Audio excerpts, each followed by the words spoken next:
Before my father was ruthlessly devoured by a dragon, he used to always tell me I had to have goals in life. I thought it would be fitting that my first goal as an adventurer would be to slay the beast that ate him. Hello. Well, that doesn't sound like a strategy at all. I wouldn't expect you to understand these things. Who comes? And what do you seek? I'm Crag, and these guys are not really important. I agree to do this. I get Garen share of the treasure. Done. Your reign of evil ends here. All knights must be strong and just. You're a whiny bitch, and I hate you. That's just a man in a tin suit. That armor weighs you down, makes you a target. Are you adventurers? Yeah. Hi there! Sort of. To a knight, battle is but a means of protecting those who need protection. I am Crag, son of Horus, son of Drax. You killed the first one. Now I am here to kill you back. Adventuring. It's really something else.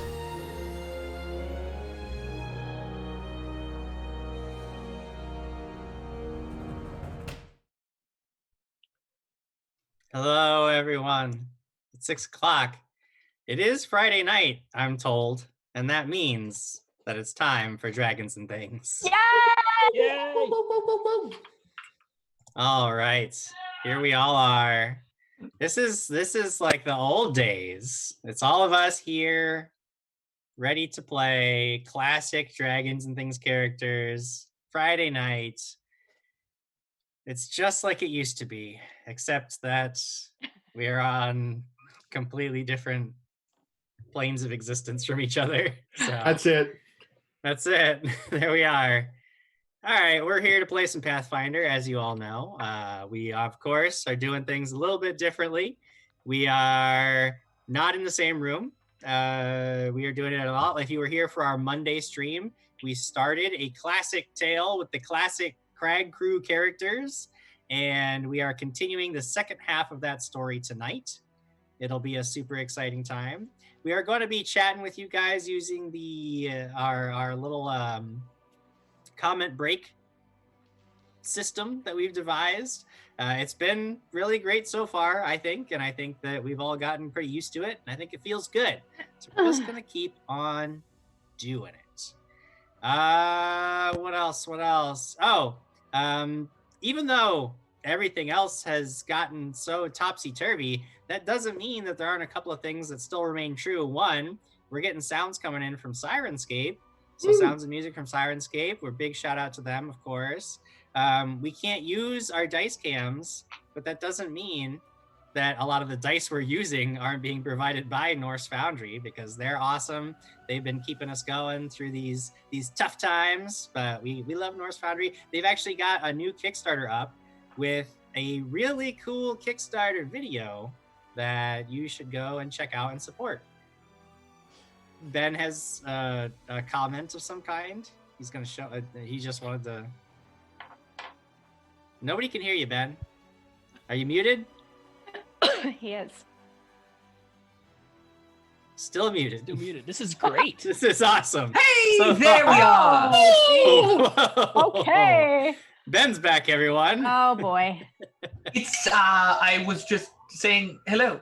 See? Oh, okay. Great. Glad we waited for that. And of course, we are Val'Druen is still selling. the hex chests, the Dragon's Thing hex chests. So if you wanted to get your hands on those, you still can. You just got to go order those sweet new hex chests from Elderwood Academy. So big ups to all those people for keeping us going. And you, of course. We love hanging out with you guys, our primary supporters. Speaking of our primary supporters, tomorrow I'm going to be running a patron game for some of y'all, which is going to be super exciting. Can't wait to do it. If you want to make sure that you are in our next patron game, because those keep rolling no matter what's going on in the world. If you still want to be in on those, then just go to patreon.com/thatdragonshow. And on there you can sign up for we have a lot of tiers of awesome rewards. And one of those tiers allows you to join in on some patron games where you get to sign up and play with us in your own little awesome adventures. It'd be cool. It's a good time. Whew. I think I have rambled about all the things I can ramble about, and so we'll just play some Pathfinder. Sounds like a good time. Woo. Very excited. Woo, woo, woo, woo, woo. Woo, woo. I like the low woos. It's more like you're an angry dog now. Woo, woo, woo, woo, Woo. Yeah, I think it's just the compression of the audio. That's all. Woo. Yeah. I'm doing it like normal, but woo. It's a normal woo, but it comes through the speakers differently. Yeah. That's weird. Let's see if mine is working. Woo! Oh, please. Oh, nope, didn't work. Don't ever do that again. Yeah, Ben, no. you're don't muted. need to do that. The mute button again, please. No. Okay, let's see here. When last we met, the brave heroes left Trapsboro to protect Goddard Grimwhip's chickens, once again under attack from unknown forces. You laid a trap and surprised a strange wolf-bear hybrid beast, forcing it to flee Grimwhip Farm. You tracked it back to its lair, and after a brief and brutal fight, you discovered this beast was not only intelligent, but working to protect its young. You parlayed with the beast, Akshia, and it agreed to stay away from Goddard's chickens and the people of Trapsboro if you would go to the mountains and destroy a vile magic user named Thexus. Thexus had been experimenting on Akshia, and when she bore young, the fiend intended to continue his grim work, prompting her to flee with her cubs and seek safety in the lowlands. Now, you are gathered once again at the Mouse and Moth.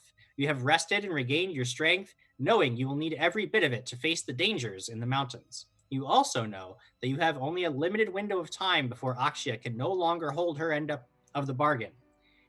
While she will hunt the forest for as long as food is plentiful, she will do whatever it takes to feed her young. So, what do you do? We read Comments! Hooray! Comments! I got Just a really good reminder, we are pulling Twitch comments directly from the current chat, because that's how these things go these days. So if you've got comments you want us to take a look at, post it during the comment breaks. That's when we see them. I got a really good one right here, right out of the gate. Cade says Rady's beard is looking a bit rugged, almost like he's become a mountain man inside his own apartment away from civilization. It's probably not far from the truth. Brian Summers says, "Hey kids, it's time to recite the Dragons and Things Oath. Raise your right hand. No, your other right hand. Repeat after me. I promise to take Jim's beautifully written text and trash it to bits with my silliness and inattention." Doesn't sound right. I promise to shop. I promise to kill at least one innocent bystander per episode. And most importantly, I promise to be brilliantly entertaining for all of your loyal fans that love us so much. Nice. He put for that last part, the brilliantly entertaining, in parentheses, Adam Rady. And up top, the other stuff was all addressed to you guys. What's funny is I don't see that. Boss Pretty sure. Boss has said when Marcus looks directly into the camera, I always feel judged. Anyone else get that? That's awful. Imbleton says Marcus rules, so it must be the truth. It's okay, Adam. Hey, so it's Lucas Martinez says, "Man, Diana's beard chug hat is weird looking. Look, it's cool. It's like a Celtic headband. That's Hey, cool. For it's a warrior for princess. chugging beers. Yeah, all the beers. And I think everyone in chat has already said it, but I think we should all say it all at once. Is happy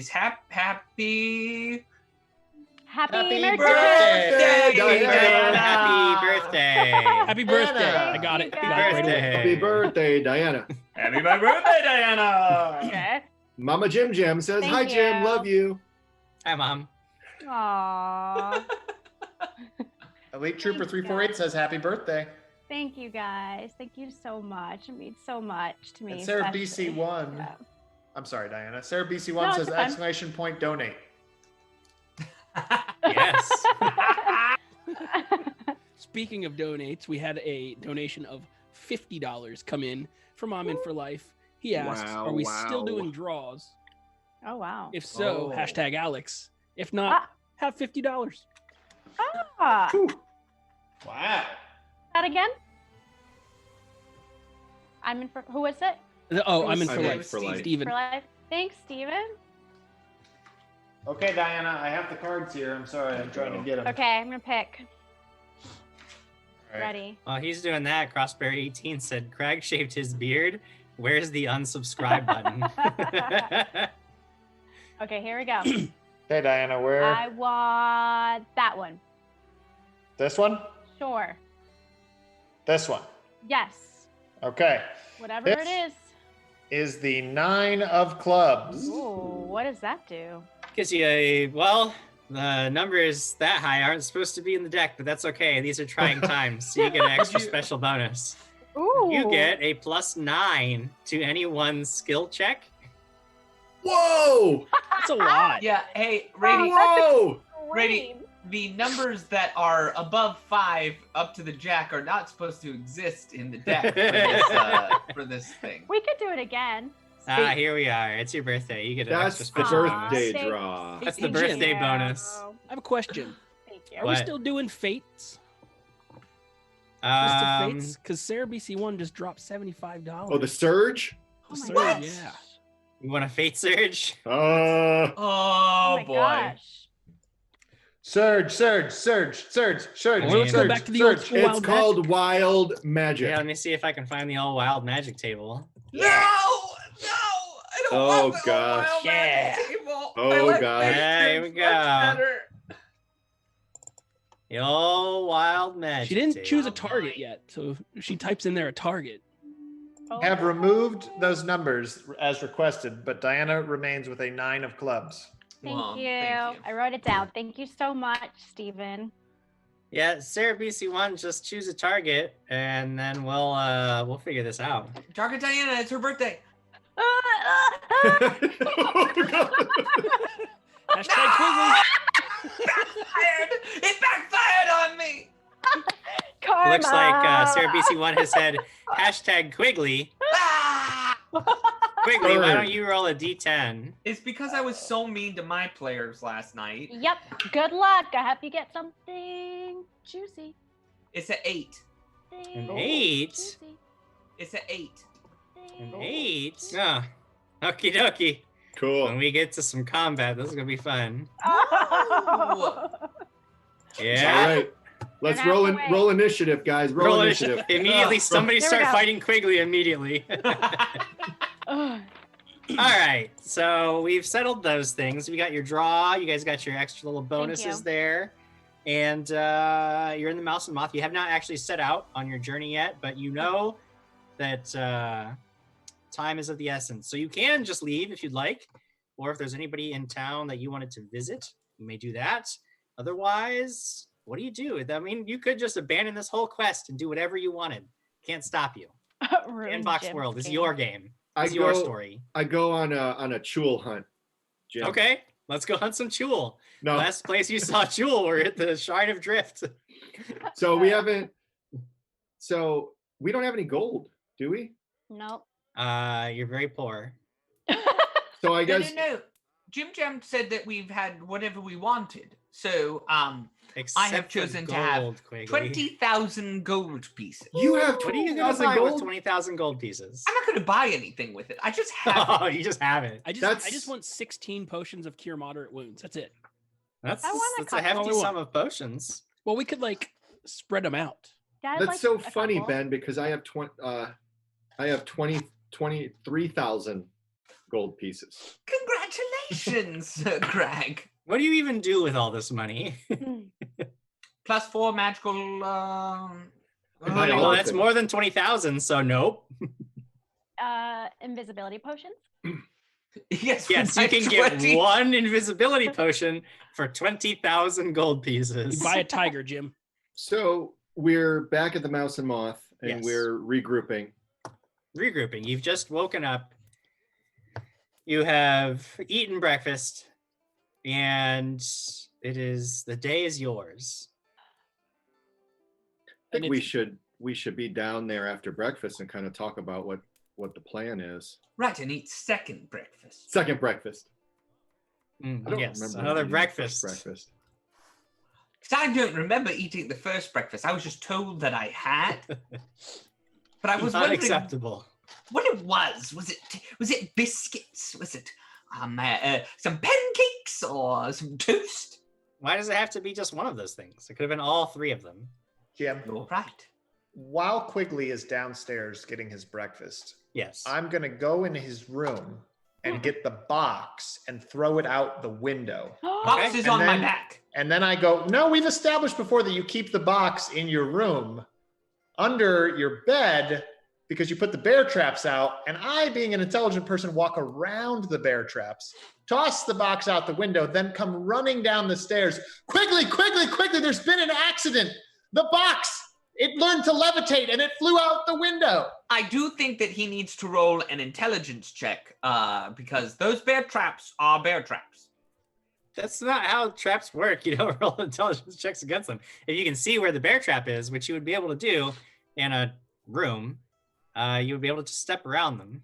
I don't know about any of this actually happening. Oh, Let's while he's think doing that, about I want to steal continuity Ben's here. 22,000 gold. What's that? I want to steal Ben's 22,000 gold while, In the while box! he's dealing with this. It's outside now. Okay, so plan, boys. Well, It's 2 days away, right? The place. Yes. At least, Yes. yeah. 2 days away. We have 6 days. Is that what we told? Approximately. I told the mean, yeah, beast? you guys have it. It gives you enough time. 2 days out, 2 days to hunt through the mountains, 2 days back. That should Oh. be plenty for. We're gonna need Maisie to cook up a bunch of food since we have no money. Yeah, she can get you a big old picnic basket that you can You take could with put you. it in the box. Right. You could. Do you guys actually think that this beast is going to keep up its end of the bargain? I don't trust it. Well, we shouldn't trust it until we get there. I think I think it's smart, Craig, not to trust it, but I do believe it has certain rules that it's going to follow. I mean, it certainly wants its cubs to live, and I think that while it's not something that like it's going to just go turn a corner and be a gentle beast for forever, I think for a couple days it'll give us the benefit of the doubt. Well, what's to say we go and take care of this guy, or we meet this guy, we take care of it? What's to say that the beast doesn't go kill more people, and we got to take it out too? I'm pretty sure we said we'd do that. Yeah, I guess that's true. Yeah, I don't know that any of us are disagreeing with you. I think And I don't that think we it just wants to crossed be that here. bridge. It's clearly too warm for it down here. Jim, did we establish that we determined that the creature was evil? But I believe we established that it was lawfully evil, correct? I don't know that you specifically established its alignment, but I know that a sense motive indicated to you that its primary goal is honestly to keep its young alive, All right. regardless of what form that takes. So I do believe that if we were to free it back to its natural habitat, it wouldn't harm any, and it wouldn't harm the people around us, nor the people around. Maybe we could establish some good relations with the winter wolves, and perhaps they might start to think differently. I don't think it's a winter wolf. Quigley. I think it's a moosh of animals and Abomination. It's a technical term, a moosh. A moosh. I'm a Yeah, druid. hey- I know animals. It's a moosh. Yeah, so maybe knowledge nature on Mug's part, or knowledge arcana on my part, or nature, I guess. But I want to know: do I think that it was originally a winter wolf, or do I think it was originally something else, and then it? This was actually a check that you guys did last time, and you had determined that you aren't certain what the base creature is, but you are fairly certain that it is, in Mug's terms, a moosh. A moosh. Yes. Well, What we if get- this creature's being controlled by another creature? It was magical. Yeah, but there's nothing to establish that. It's just a theory. But we do know that this Thexus is up there, and if we just go find it and take care of it, this creature will go back to its home. We have to cut its head off. Oh, is it an it? We have to cut his head off. Or is it a he? Is it a she? Is it a they? Is it an it? Wasn't specifically determined. You were able to determine that there is something or someone named Called Thexus, Thexus. capable of magic and capable of experimentation, but you were not able to determine its exact nature. Well, I would say since we're poor and we can't really, I don't know, we can't really buy anything, can we? We can't go to Cadwell's and stock up, or I don't know. I guess I am going to go to Cadwell's. Okay. Please. I'm going with Okay. you.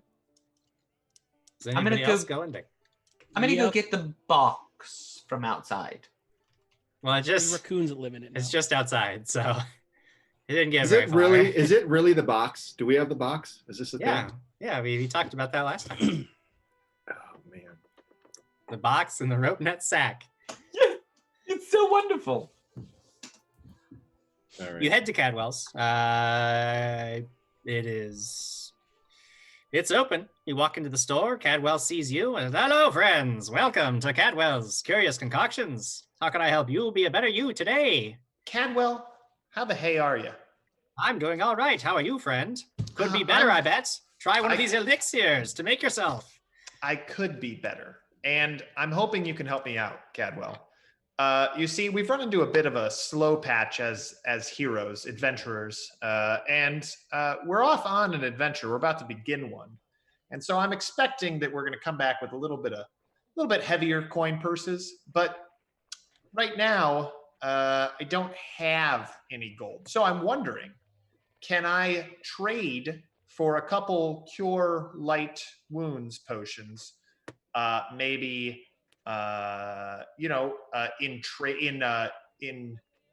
In craft, like I can make some scrolls for you, perhaps. Perhaps what you're looking for is the Cadwell credit loan system. That's it. That's the one. And just we're gonna do is we're gonna put it on Craig's party line so that everybody can get. Minus Alex, I'm right next to you. We're gonna. Yeah, that's what I just. Yeah, no, Alex Okay. is. Yeah, we're all going on Craig's line of credit. Okay. As the group. This is the group's line of credit that Craig is, of course, responsible for because he's our leader. Why, you just take one of these credit applications and we can set you up today. I'll get Craig all signed up. There is an administrative fee. Cool. How much is that? But certainly with as you say, your purses will be heavy, so it should be no problem at all for you to cover these costs. Craig will be on it. I will sign for Craig, Jim. You look over the terms of the deal, and it appears that you can get 300 gold pieces worth of potions on credit with a 30% administrative fee added within 30 days of payment. Oh, goodness. I will 30%? I will sign Craig up for that. Okay. This is a loan shark right here. And I will. And how many potions will that get us, Jim, for the 300? Because we're using all the full line of credit. The whole thing. If you just want Cure Light Wounds, that would get you a total of 3 with change. He'd make it a full 4 Cure Light Wounds potions. 4 is the right amount that I wanted to hear. Okie dokie. That is 4 Cure Light Wounds potions. And of course, these are Cadwell specials. So that'll be 1d8 plus 5 hit points. Nice. Great. I hand one to Alex. Thank you. And I pocket one. Mm-hmm. And then I will take the other 2 back to the group. Mm-hmm. And I will hand them to Craig, and I will say, Cadwell has been so kind as to offer you a credit line and these potions. And I give them to Craig. What's the catch? Don't think there's anything. You can look over this paperwork sometime if you'd like. And I hand him the paperwork. Sure. Can he read? Yeah, I can read. Yes, Craig can read. No, Sir Craig cannot read. Wait. So I'll look over his shoulder and start to read over it. And do I see that he forged? Did you sign? Did you sign my name? That is your name right here. I know you probably couldn't see it, but that's where it's supposed to go. What do you mean I couldn't see it?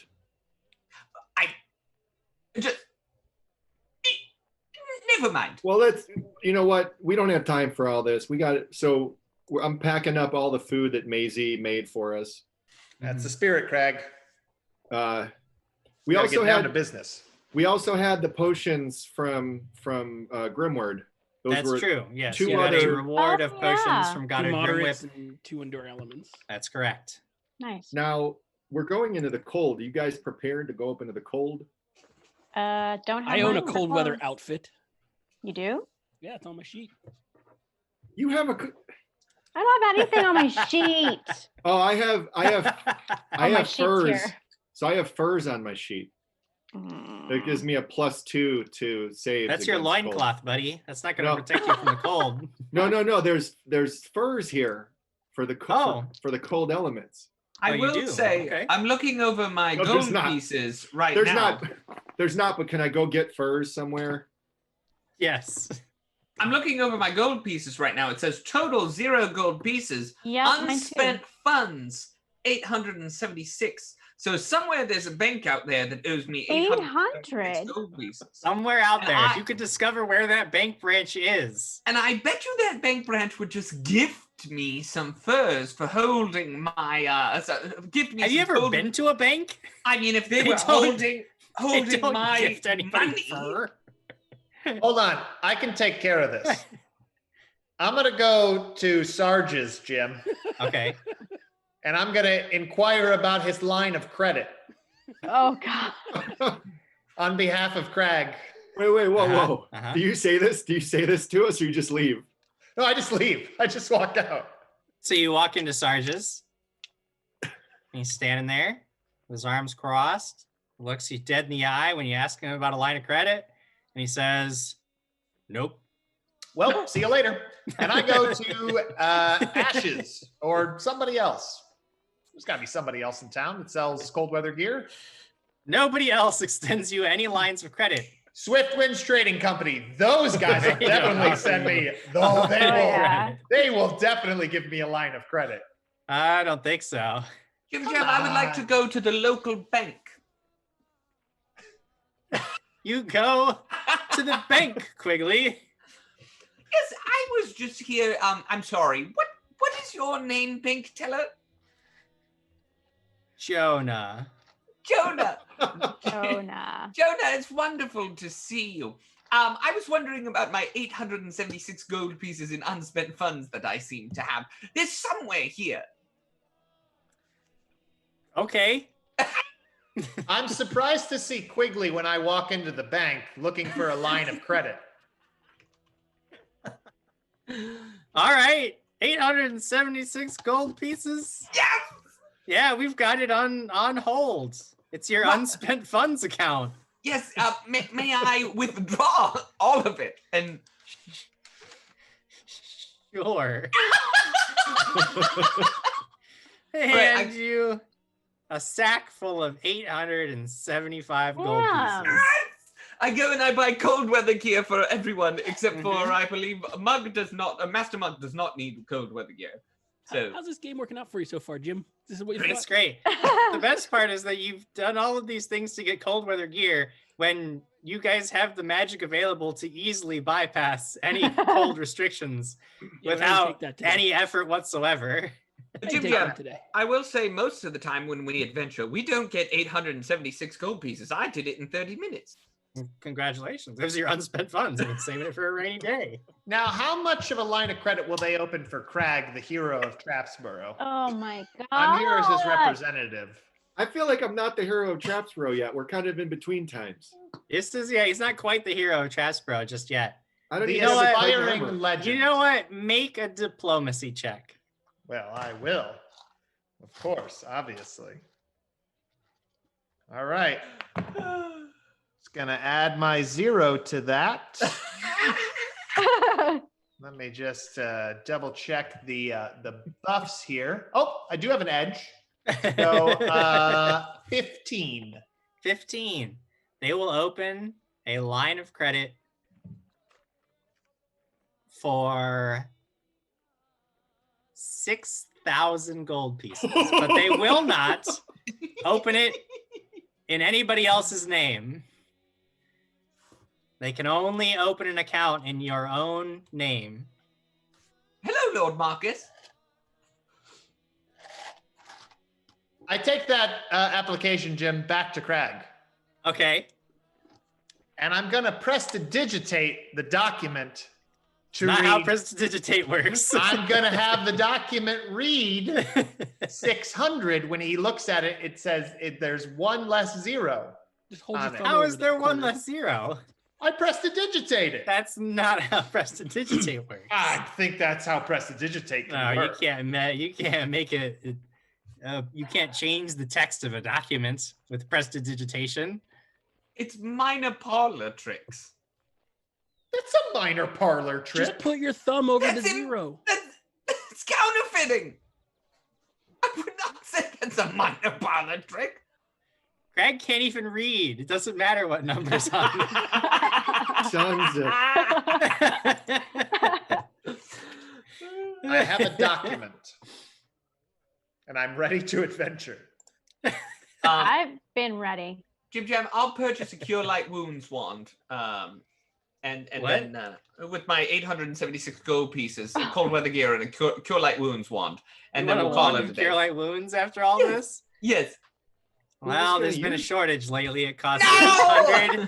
673 gold pieces for a Cure Light Wounds wand these days. That sounds fair. Fair and just. So that leaves me 3 gold pieces. In unspent funds, you want to go deposit that in the bank? I will go back and deposit that in the bank. Okay. How much your cold weather gear? They gave it to me as a discount with the... They definitely did not. All right, all the gold is gone, but we have a Cure Light Wounds wand and cold weather gear. Right. Chad is getting very anxious here to the point where they're giving us money. So Voss donated $5 to give an edge to Crag if and only if he yeets his shoes, else Diana gets it. That's true. The shoes, I did notice a lot of comments about throwing the shoes, and they were not Yeah. thrown yet. I got shoes here. I keep forgetting about the core essentials in our content. We also which had is the $5 throwing coming of shoes. from Tyrex, an Thank you, edge for boss. Marcus, and we had $30 come in from the Java Man 1964 with edges for everybody. That's even. Yay! Hey-oh, got an edge. We got Hey, cheers, Jim. Sarah BC1, Sorry. an anonymous cheer, and Luna Steel Song, and Sarah BC1 has given Alex the Bit Boss Battle Box bonus. Thank you, Sarah. Does the edges from last week roll over or no? No. Okay, that's no worries. So that's a reroll, right? From Sarah? No, an Yes. edge is I a think- +1, no? No, Edges are sorry. plus The, one. If the hero, because it's a hero point. no, Hero the points Bit are Boss reroll. Battle Yeah, Boss. those are just our old rerolls. Okay, so I have a reroll and an edge. Thank you, Sarah. How much is a scroll of disguise self? A potion Oh. of disguise self? Jim, shut your stores down. The pandemic has started up and There's a trapped them. quarantine. Shut them down.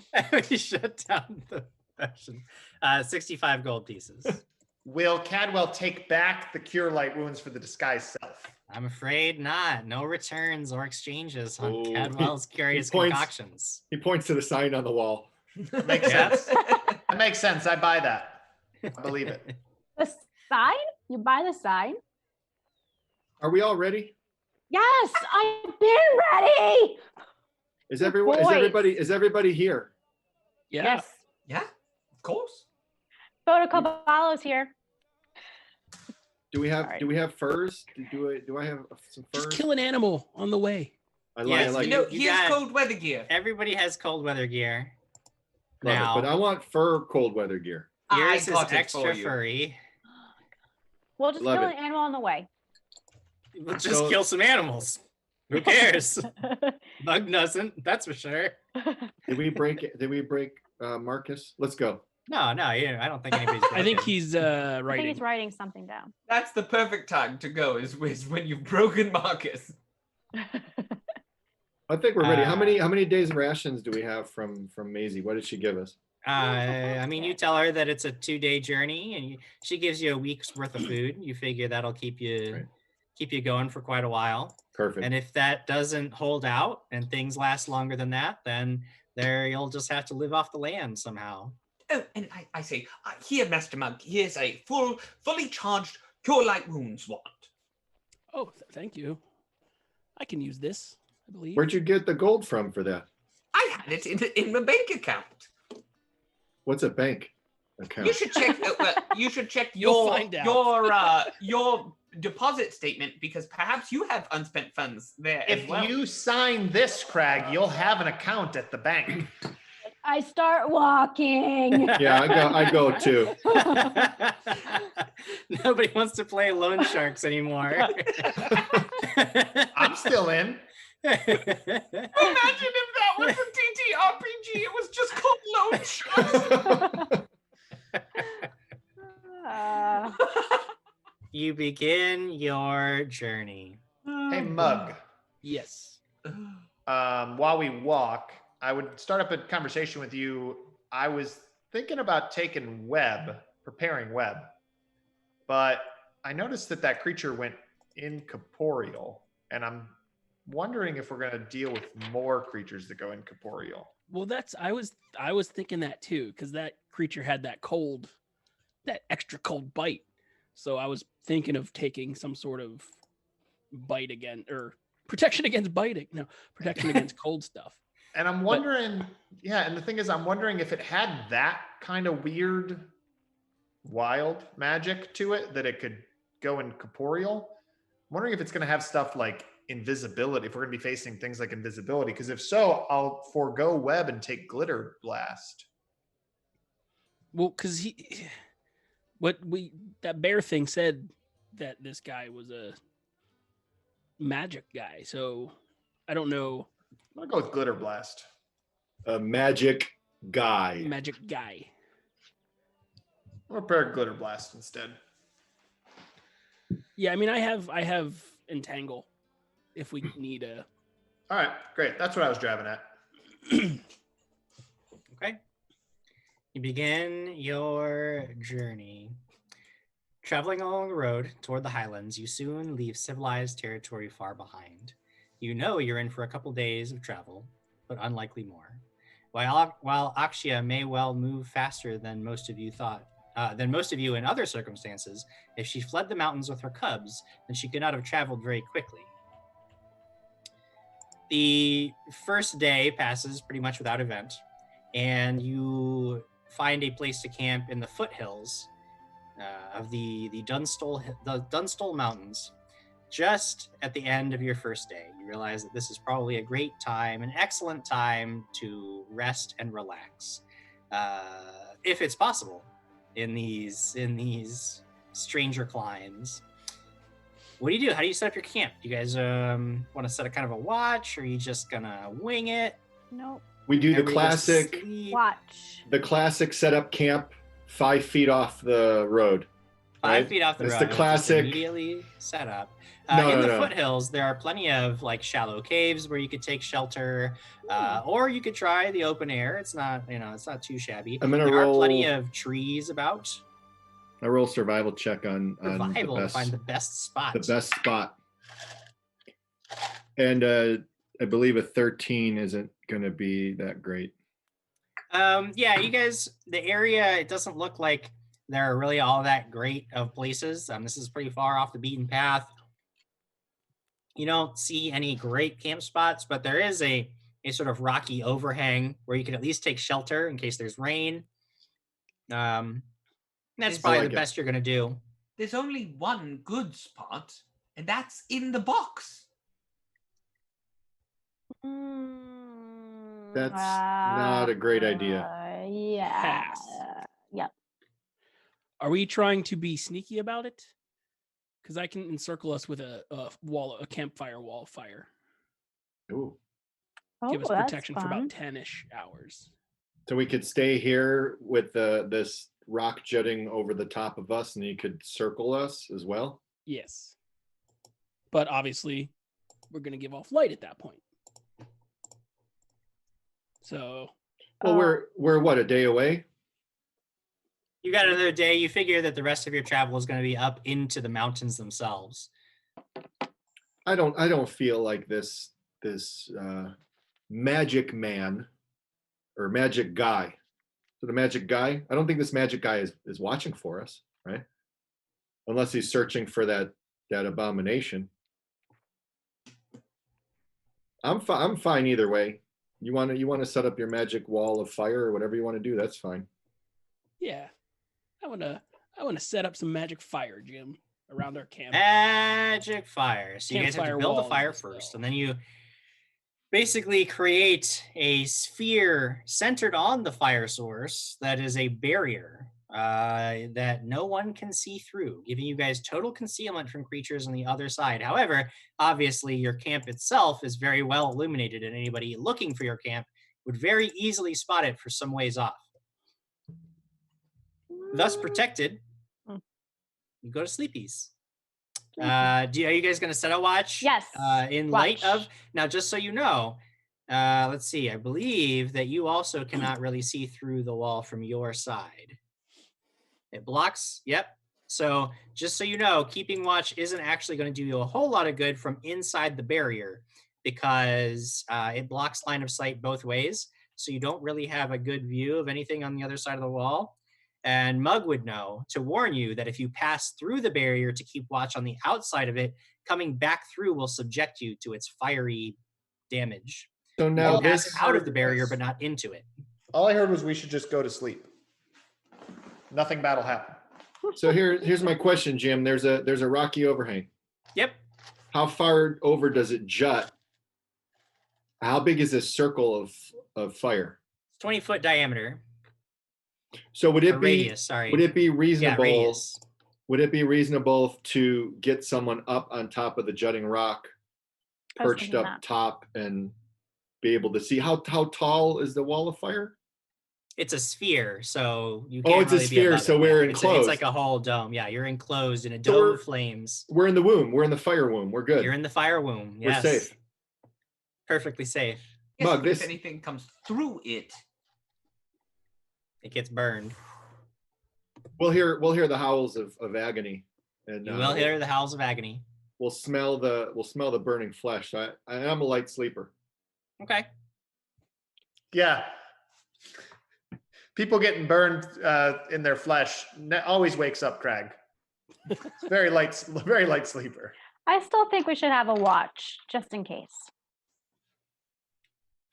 all right. I'll Oh, look who gets pizza delivered this time. Oh. Careful, the toppings are under the cheese. I'll stay up and do a watch. I'll do a watch. Lady Alex. Yeah, I'll do a watch too. I just feel like one of us should stay awake just in case. I'm very good at staying awake. I imagine Ale is outside circling as well. So Ale's going to be outside the camp? I mean, okay. I don't think he can fit in here with us. Okay. This is the good old days. This is the good old days of taking a lot of time to figure out how we're going to go to sleep. Absolutely. It's a very complex process. It's a very complicated process. So you settle down. Sorry. Go ahead. I was going to say, remember the time I had a watch? I do. And everything got stolen and it was all your fault. Yep. So if you're staying up, are you guys, so you, Quigley and Alex, you guys decided you're going to stay up. Are you just going to stay up all night? Or you stand up in shifts? No. In shifts, yeah. Okay. Every 10 minutes we'll rotate. What? No. That's good rest. No. We're taking turns. Who's staying up first? I will. Quigley's going to stay up first. Okay, great. Quigley, everybody else settles down for sleepies. And it's just you. It's just you and the box. And the fire and the box. And you got your hand up on the box and you feel the top of it. It's just the familiar old box. It's just the box.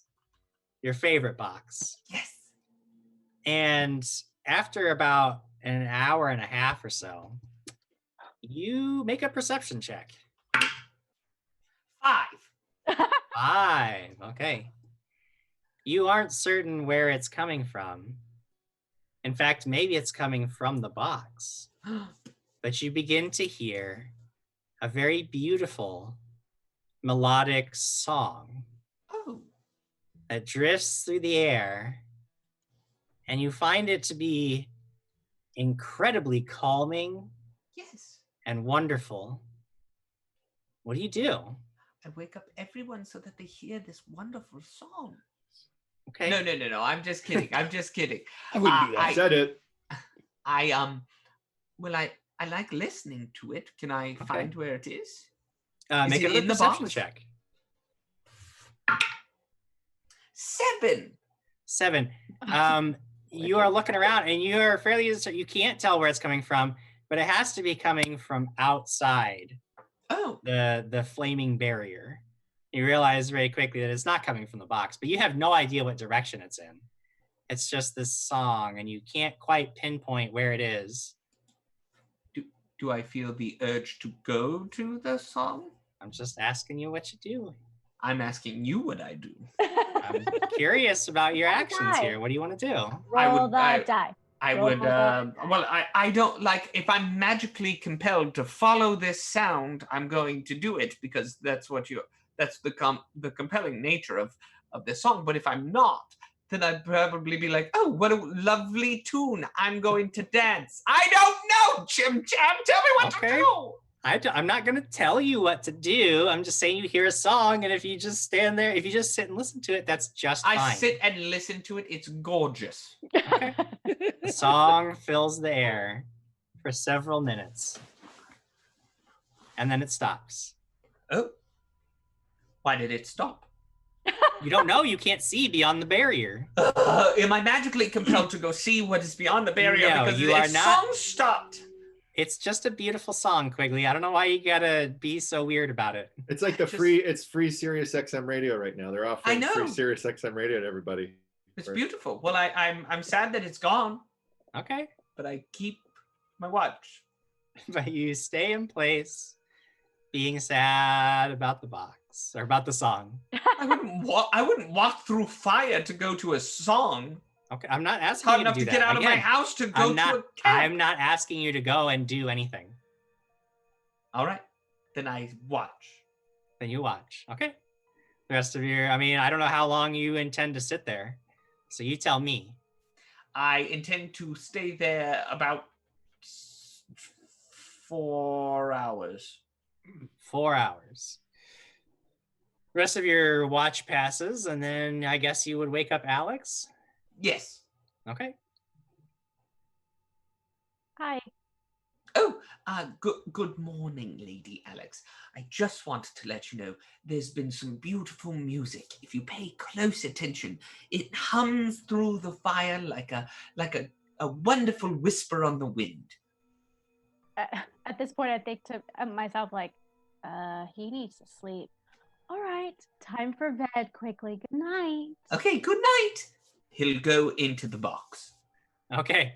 Quigley goes down into the box.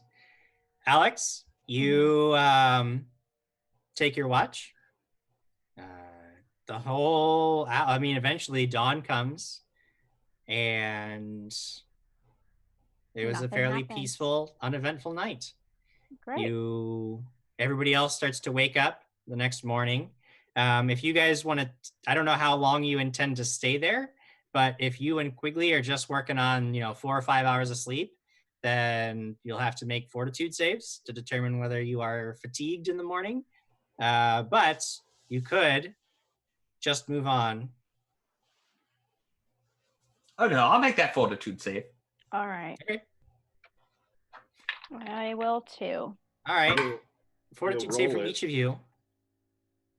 Good old natural 20, the Dragons and Things logo on my North Foundry dice, which gives me a total of 25. Beautiful. You are just fine. What about Alex? I rolled an 18 plus my 2 fortitude saves, so it's a done 20. You guys are both fine, even though you got only a few hours of sleep each. You all awaken the next morning feeling as refreshed as you can. Thanks. You dismiss dismiss the campfire wall.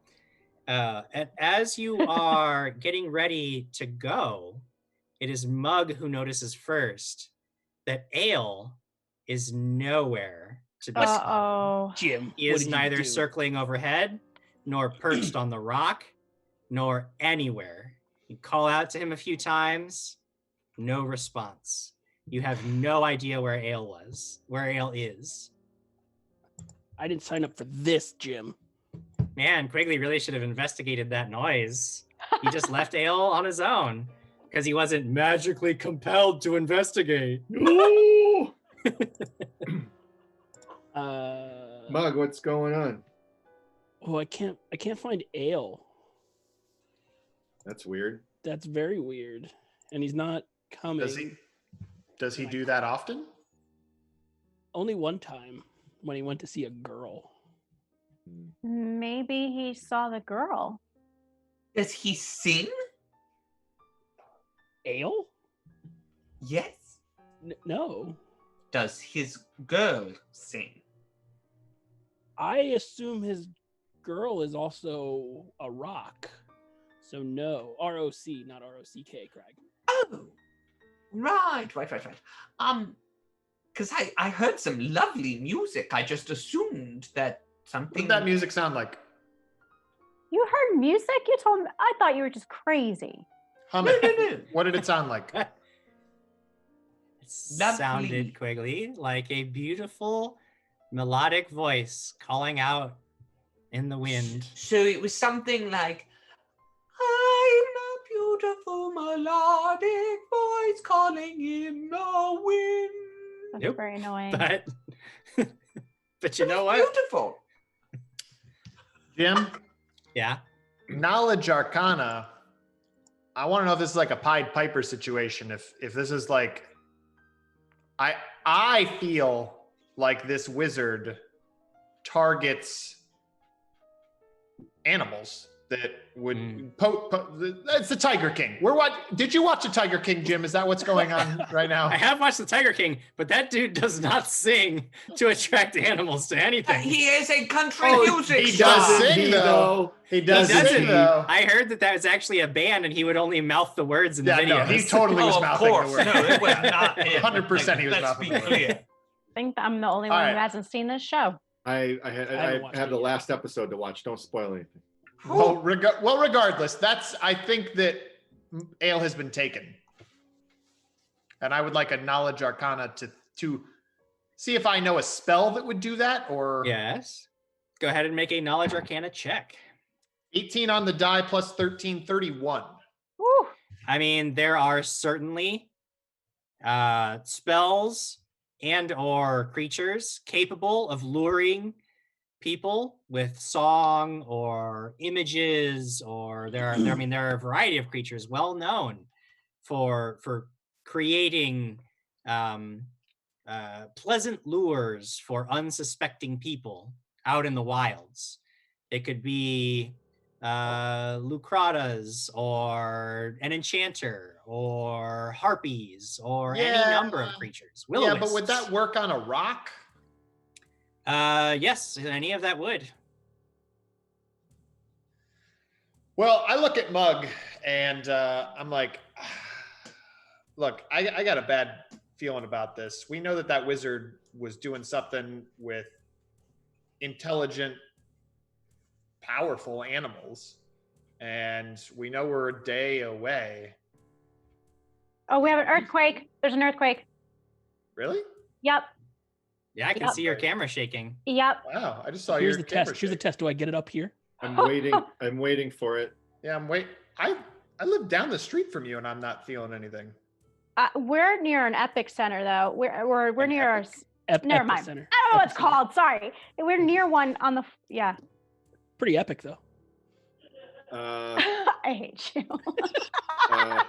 I just got it a little bit. Oh, Craig's feeling it. Oh no, Craig's guys. making it. You're guys. No, you're an asshole. I'm gonna Craig's Google the it. worst. I bet you there was an earthquake. I'm gonna Google it. You guys keep talking. Oh, fine. Yeah, go ahead and Google about that. Hey, so do I hear you say this stuff to Mug?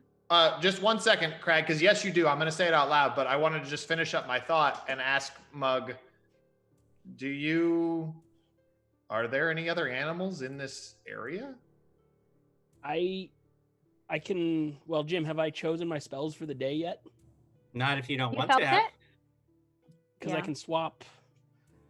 I think I can detect. Let me see. Detect plants or animals. I don't know the range on that. It's level 1. It's pretty far, I think. 400 feet plus 40 per level. I mean, you can also, you obviously have magical ability to do so, but I mean, a knowledge nature check just to survival or knowledge nature just to notice what animals are in the area and what signs of animals are in the area. I don't know. I feel like I'd panic, and this is the quickest way to get information. Sure. No, that makes total sense. So yeah, I'd panic and detect animals. Okay. Let me see if that worked. Nobody's ever cast that spell in my presence. So where is Anza, California? Because I just had a 4.6 earthquake. Where is it? Anza. Not right on top of you. Anza. I felt it, and Adam Con just walked out here and said he felt it. Hey Jim, can I do a general knowledge check just to see if I have or an intelligence check to see if I've noticed any lack of animals or anything like that? No, we're looking at nature survival. What about a knowledge geography check for Anza, California? Riverside Valley. I rolled a nat 20 for the survival check plus Okay. 1, 21. Okay. Yeah. As far as you know, plant and animal life in the area is fairly typical from what you see. I mean, like there's plenty of birds overhead, and they're present and making noise and like acting normal, so it doesn't look like anything's like scared off the animals in particular. Just so you know, Mug, detect animals or plants allows you to, in a cone-shaped emanation, detect a particular kind of animal or plant in whatever direction you choose. Yeah, you so must I'd think be of a looking kind for of animal or plant when using the spell. You can change the animal or plant each round. The amount of information revealed depends on how long you search a particular area or focus for one kind of animal or plant. I'd be looking for rocks. Sure. Within 400 feet of you, you do not detect the presence of any rocks. Plus 40 feet per level. So 600. 600. Within 600 feet of you, there are no rocks that you detect. And you can keep that going for up to 50 minutes for as long as you can concentrate on the spell. So you can still move around, but you need to be concentrating on the spell to keep it going. And you can also, at any point, you can change what type of creature you're trying to detect, if that is something you're interested in doing. Yeah, I think I'd be doing the one round, just see if it's in that direction. Yeah. Pinging a different direction, walking. Sure. I'm gonna put my hand on his shoulder because I think I know what he's doing, or at least I have a general idea. And I'm gonna say, hey, I think if we're worried, we should be focusing on going towards the direction of the wizard. We gotta go. Can we do that hand-holding thing where we walk through trees? Can you walk us into a tree and walk us out of another? Dwindle used to do that with us. Dwindle is he's an elder to me currently.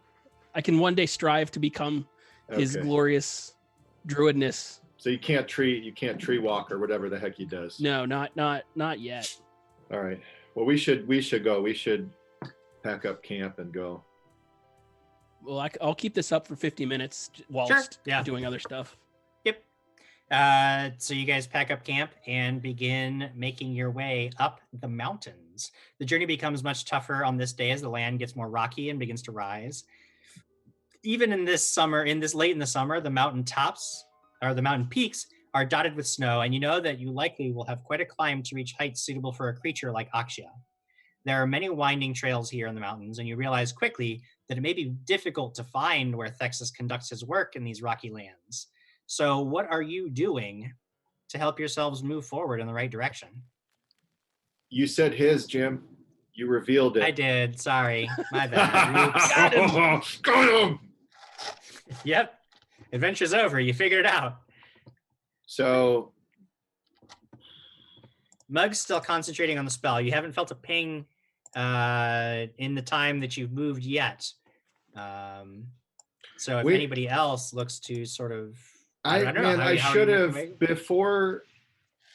So did we already get too far away from camp? Because I wanted to look around for footprints of a person, maybe not an animal, but is it too late to?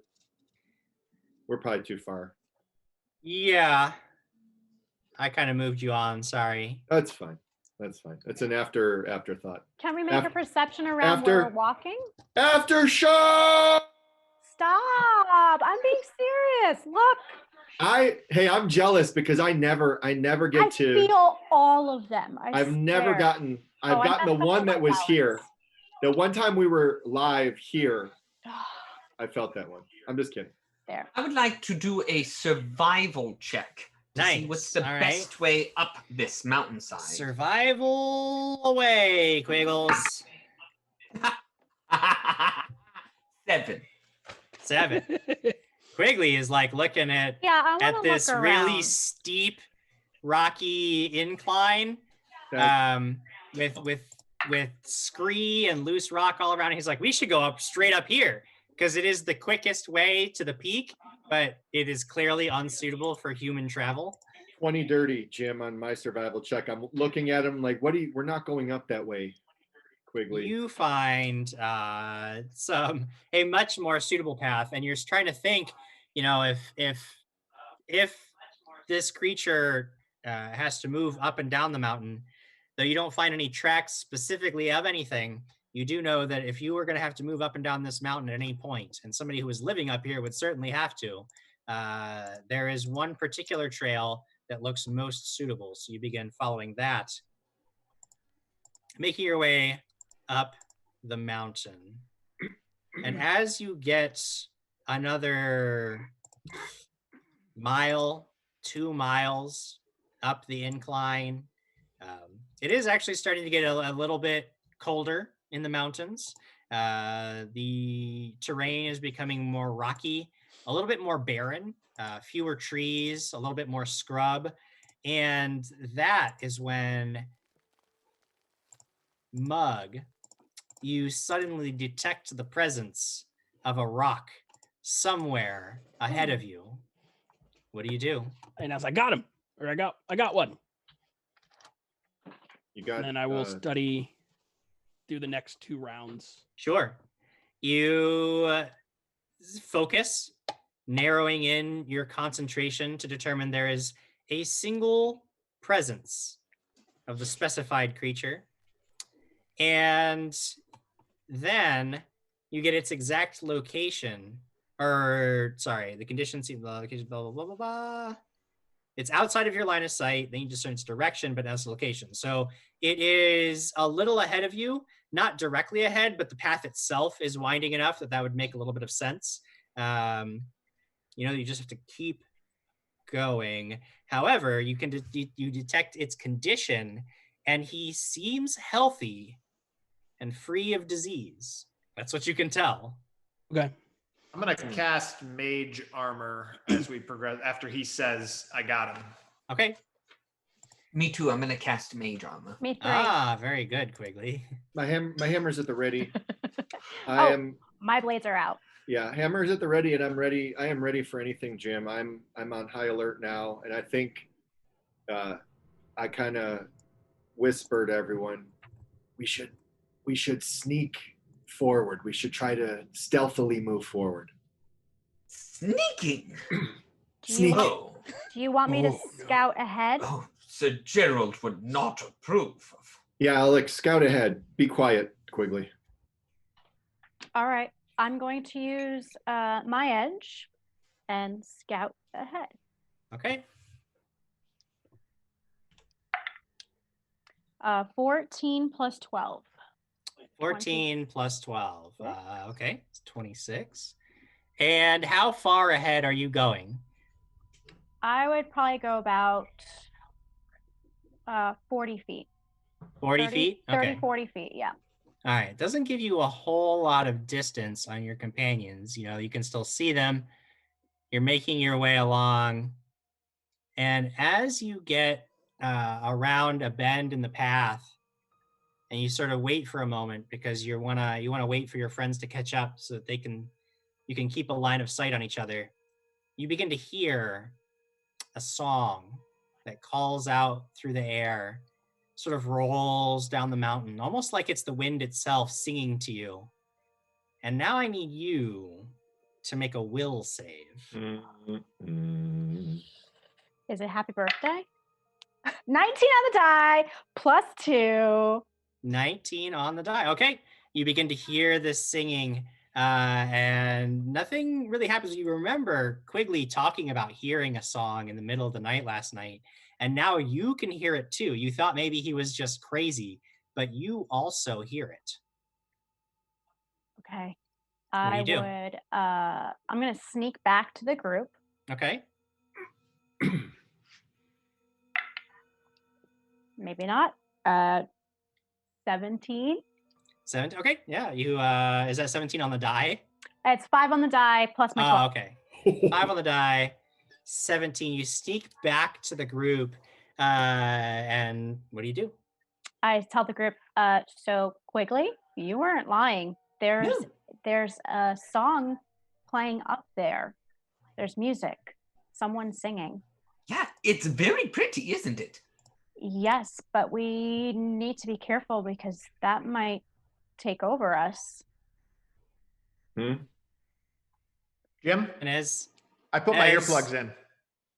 As she tells you that it might take over everybody, you suddenly all begin to hear a rising song coming down the mountain pass as if the wind itself were singing to all of you. But I said I put my earplugs in first. I would like all of you to make I said it before you said it. a will save. I'm sorry, Marcus. I said it before you said it. The answer is no. I said it before you said it. Nah. I'm gonna use my edge from Voss. Okay. Now, I think I have an overcharge from Sarah, but that's gonna help me with a spell, right? That's gonna help you on any damage roll. And then I have a question as well. Yes. Sarah donated another $20 to give Crag and Mug mercies. Okay. What does a mercy do in this situation? Mercy will reduce a damage that you are taking by your level. So you can basically reduce 5 from any damage from any one source that you take in a round. Or if you are suffering from a particular condition, like sickened or frightened or whatever, you can make a new save against that condition to try to remove it from yourself. Gotcha. What are we looking at for results there, friends? 16. 16 for Quiggles. It was a will save? Yes. We need 29, Jim. Oh, jeez. That's a good save. I got an 18 plus Voss's plus 1 for the edge. Thank you, Voss. Okay. 19. Hope that's good enough. I have 12. Okay. 24. 24. Yeah. For Marcus. Okay. I also wanted to thank Sarah for the overcharge. Yeah. You all begin to hear this song as Alex is telling you that she heard something ahead, and now you all can hear it. And as you are she's like, well, we have to be careful because it might take you. And then you see her face just kind of goes slack as if she's dazed. And you turn and you see Quigley is standing there just sort of staring off into nothing. With both of them out of commission, you suddenly begin to hear the flapping of wings, but not just a few. It's as if like a whole flock of birds were approaching. And as you look around, you can now see alighting on rocks and perches all around you are maybe 24 scraggly looking bird women. All women. Tell me more. All Bird holding woman. bows at the ready, looking down Oh, at the no. group of you. And at this point, we will take a short break to No! talk to our fans. Oh, no. That's a good break. Okay. It's Lucas Martinez says harpies with That's several exactly what I exclamation just points. said. Harpies! Oh, there are some good ones. Sarah BC1 says, heck, I'm just anxious for the wild magic. Oh man, I can't wait to see Especially what that with my is. will save not doing it. It's Lucas Martinez says it's Claret. She's practicing her ballads. But she Ryan also Summers grew says- feathers, I guess. Ryan Summers says Crag generally does not feel the earthquakes. It takes a lot to move a man of that size. He also says, what earplugs were available all this time? That would have saved Oh, yeah. Diana I so wanted to many find that nights. one. Yep. I wanted to find back one. That was great. Here Be Dragons D&D just says death. Oh. Yep. So, Adam Gone is bringing me something. Here. I know what the song is, guys. Oh. Happy birthday. No, they're doing it. You have to do it. Birthday. To you. Oh my God, guys. Happy birthday. Diana, Alex Rogue. I'm glad you're all my friends. Happy birthday to you and many more. Happy birthday. Oh. Happy birthday. Happy birthday. Guys, happy birthday. Happy birthday. Birthday. Someone said happy birthday. Thank you, guys.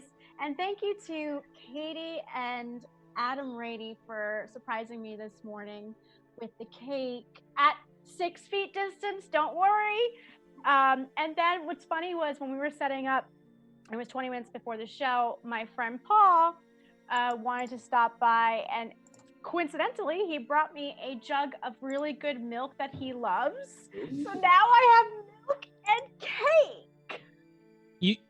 Is that a normal thing to gift milk? The classic gift of milk on one's birthday. Like, this milk is delicious. No, but there's a reason.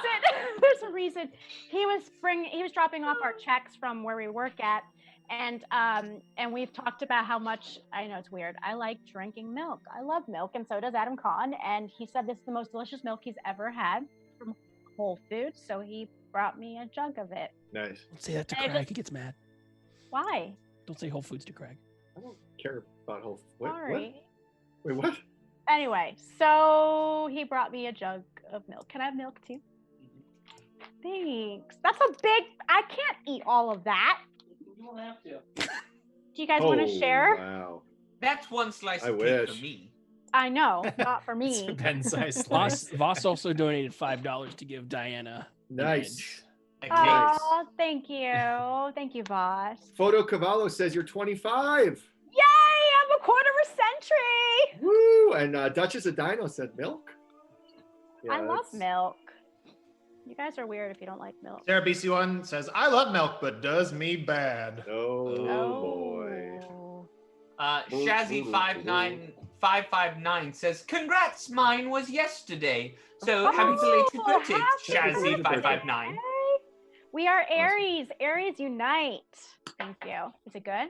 Yeah, Thank you, Paul Galliano.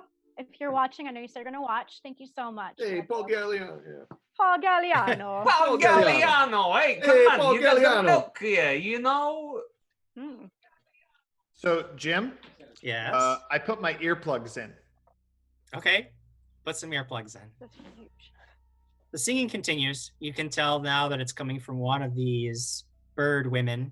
And as you are watching, both Alex and Quigley begin to just sort of very slowly walk towards this one particular bird woman who is perched up about 15 feet on a rock ledge. They can't reach her, but they get right under this rock ledge and they're just looking up at her, completely and totally fascinated by all of this.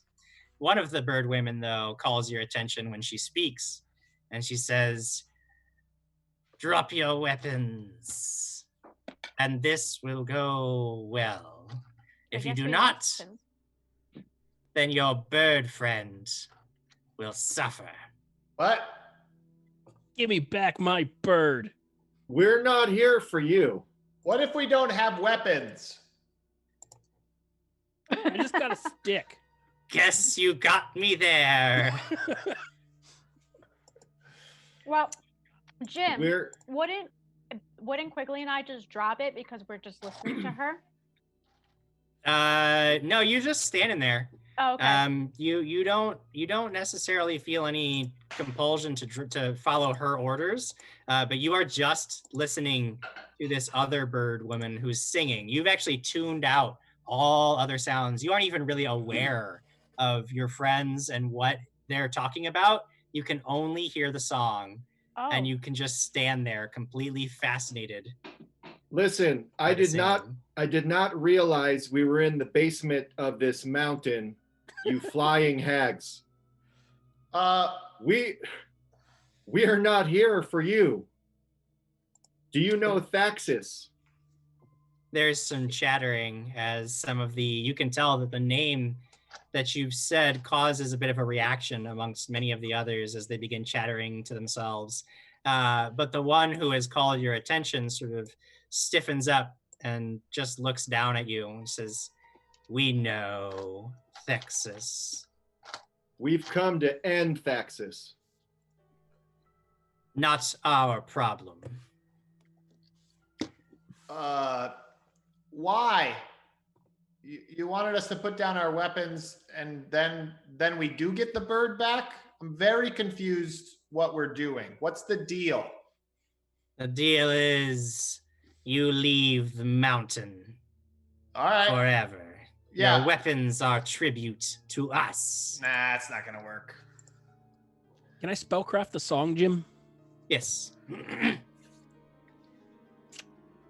Well, that saddens me because apparently I didn't take spellcraft yet.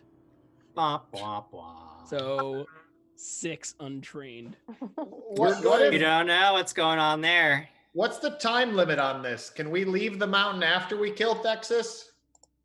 You'll leave immediately. Okay, why? Because this is our mountain. All right, can we go up that mountain over there? No. Why?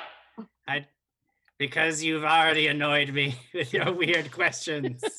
We don't care. We don't care about your mountain. We will leave your mountain going up this way.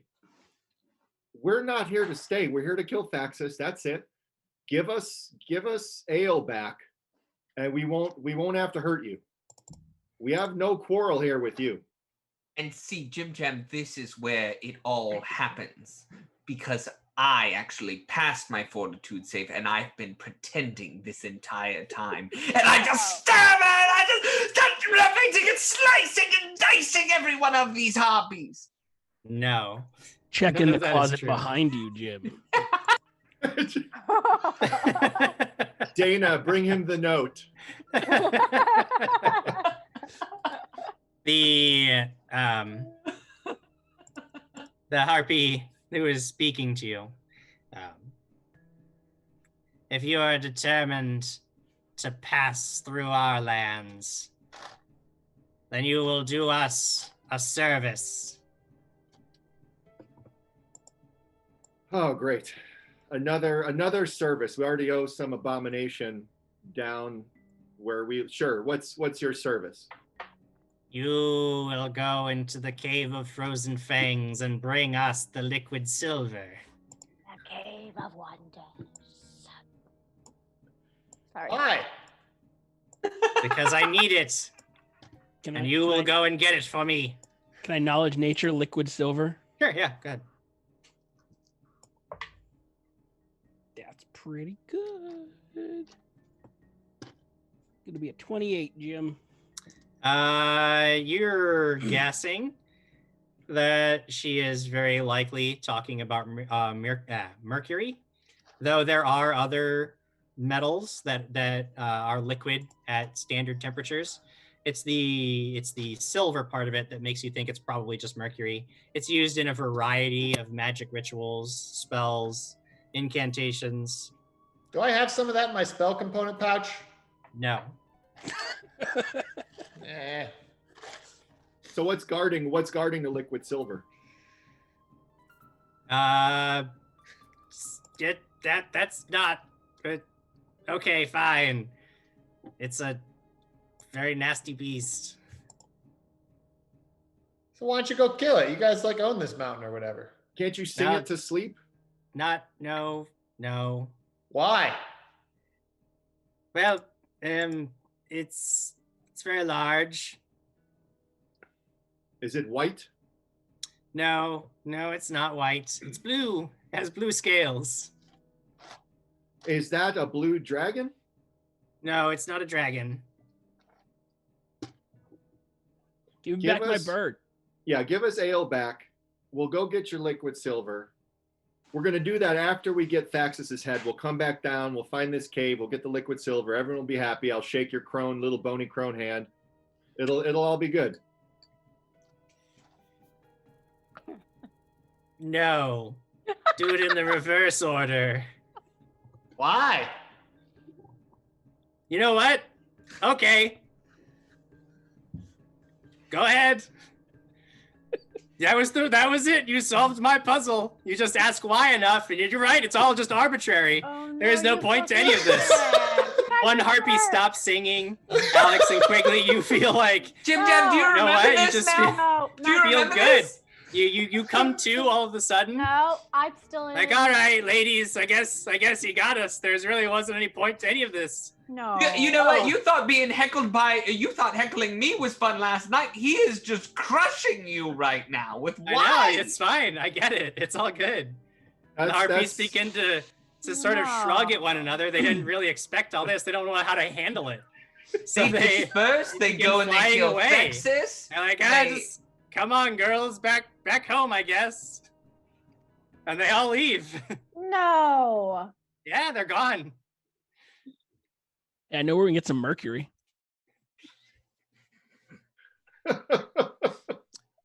Rady broke Jim, guys.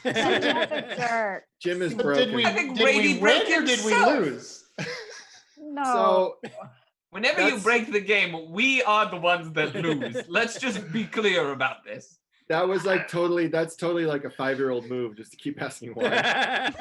But why? Why? And every parent at the end of it eventually just goes, you know what? There is no order in the universe. I don't know. It doesn't make any sense. And they rethink their lives. Oh. Anyone want some? Yes. Wait, where's Ale? You don't know. You didn't get to that part. So they just left with Ale. Marcus, they just left with Ale. They took my bird. Did they fly away or? Yeah, they've all gone. Hey, wait. Hang on. Did you hear that? It was lovely music. It was so pretty. Quick, guys, you wanna go on a harpy hunt, a flying hag hunt? I don't know the harpies. I want to find them again so they can sing to me. No, don't listen. Put your fingers in your ears or something. No, don't listen to them. Gross. I have a sword in this hand. I'm gonna go get this liquid silver because that's the fastest way to get Ale back. Why do you? Yeah, but there's some sort of big blue scaly. Yeah, I'll deal with it. All right, great. I'm gonna go help Mug. Okay. Wait, where do you guys go? We're all in this together. We gotta go to the Cave of Wonders. Yeah, where's that? Do you know? Do you go find it? Knowledge nature. Okay. No. Knowledge geography, Jim. We are hunting the flying hags. Check. I'll let you make a knowledge. Actually, I believe I have detect Anza, metals. California.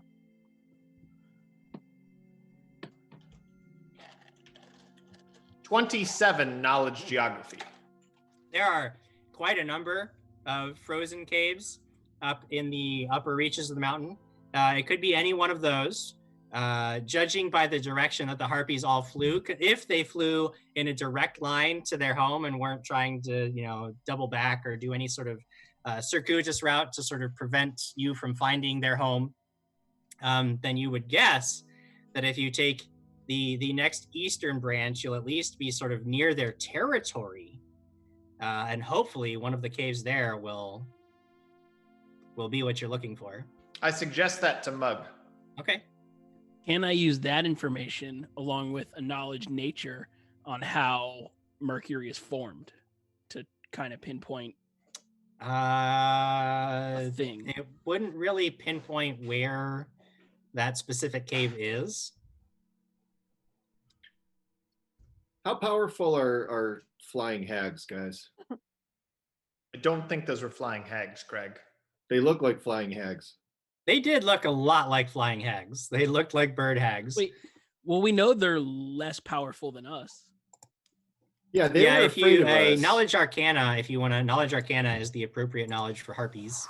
They were artists. They weren't artists. You know that individually a harpy is probably no match for any of you, but 24 of them could certainly overwhelm you. Their most dangerous aspect is the song itself, which usually leaves people defenseless against their attacks. Why? Because it's a captivating song that charms people into compliance. What were there? There was like 4. How many harpies were there? 12. 24. Oh, there was a dozen harpies on the. 24.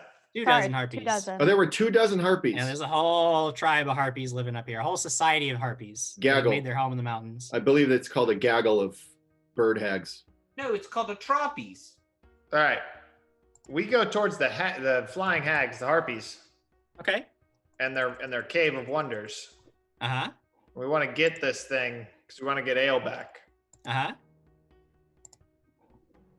Nobody takes our friend's bird. Okay. You begin making your way up the mountain towards the cave of frozen fangs. He said it. We're going the right way. Make a survival check. I'm putting on the Natural 29, Jim. Here. I'm gonna aid Craig. Yeah, give me some aids, 20, guys. I'm gonna point out which way they flew. 17 to aid. Okay. And then I'm going to tell him that snow always grows on the north side of the rocks. And so...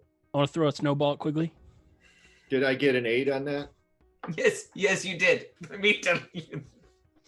I believe at the beginning of all this, I heard Diana trying to say something, so I wanted to get to that. Yes, I was saying that I'm putting on the cold weather clothing on. Cold weather gear. Wise start move. It is loading getting it up. colder and colder as you begin making your way up the mountains. And it takes a while. You're just sort of poking around. You see cave after cave. I mean, the mountain is rife with them. It looked like Quigley was motioning that he's also putting on. I see everybody doing this. I'm going to assume that means gearing up for your cold weather. For Put his sure. foot all the way down to his chin.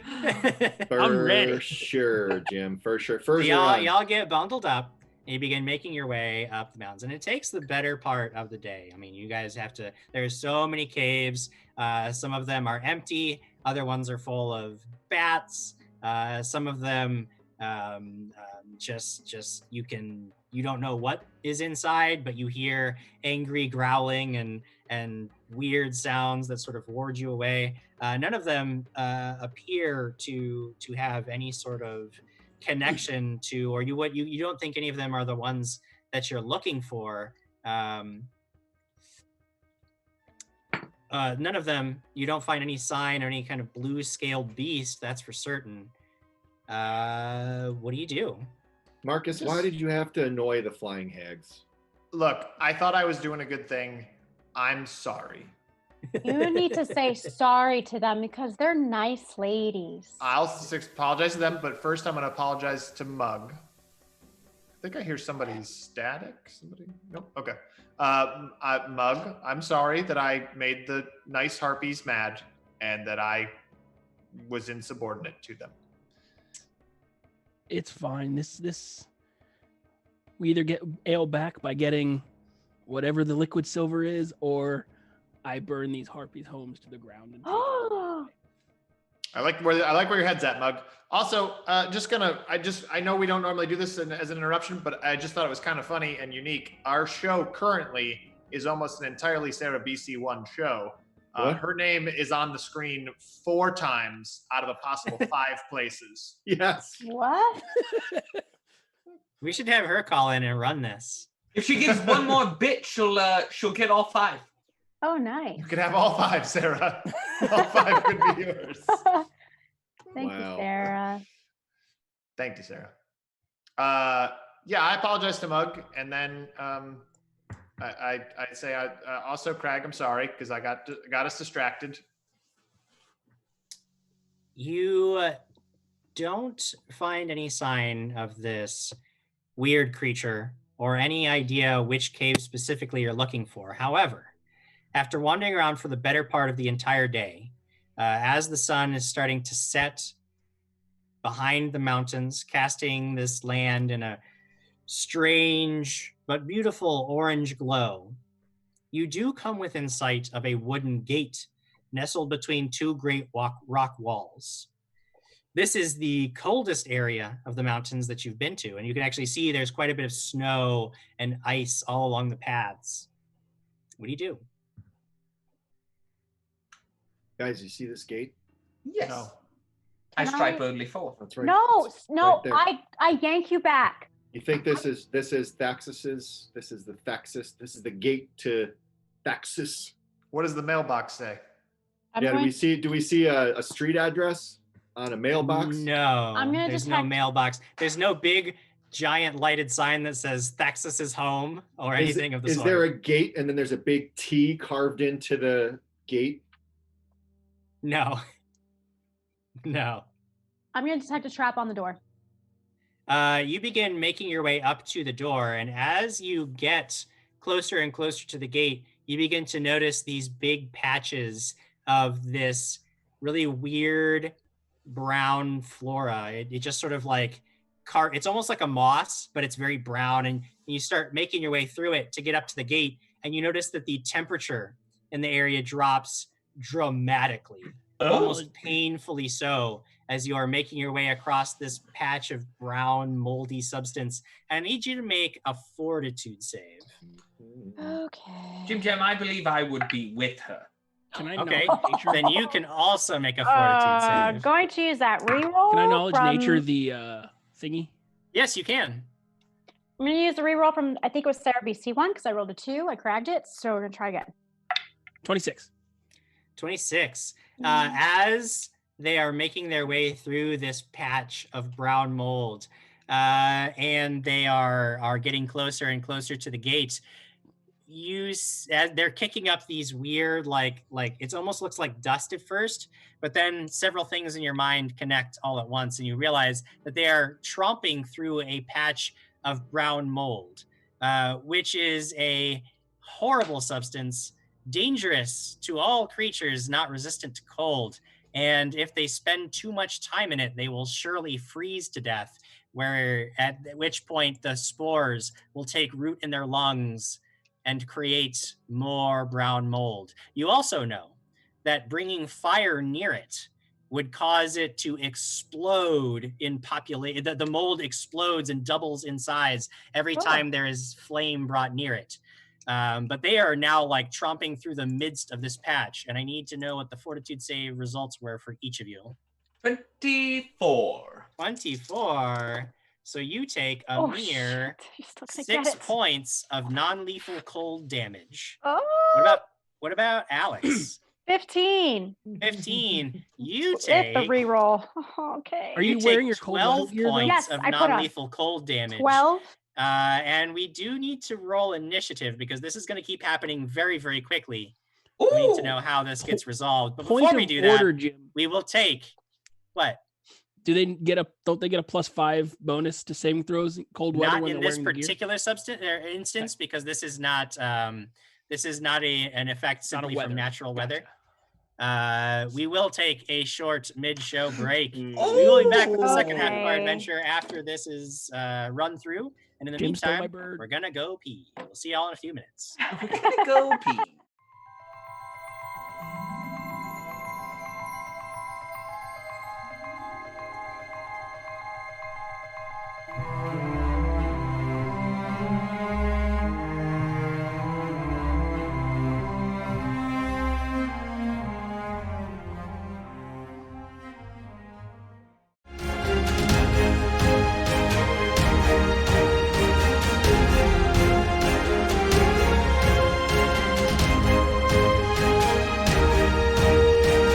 disclaimer, this is a completely unprepared, I didn't get any of the questions beforehand, so this is going to be great.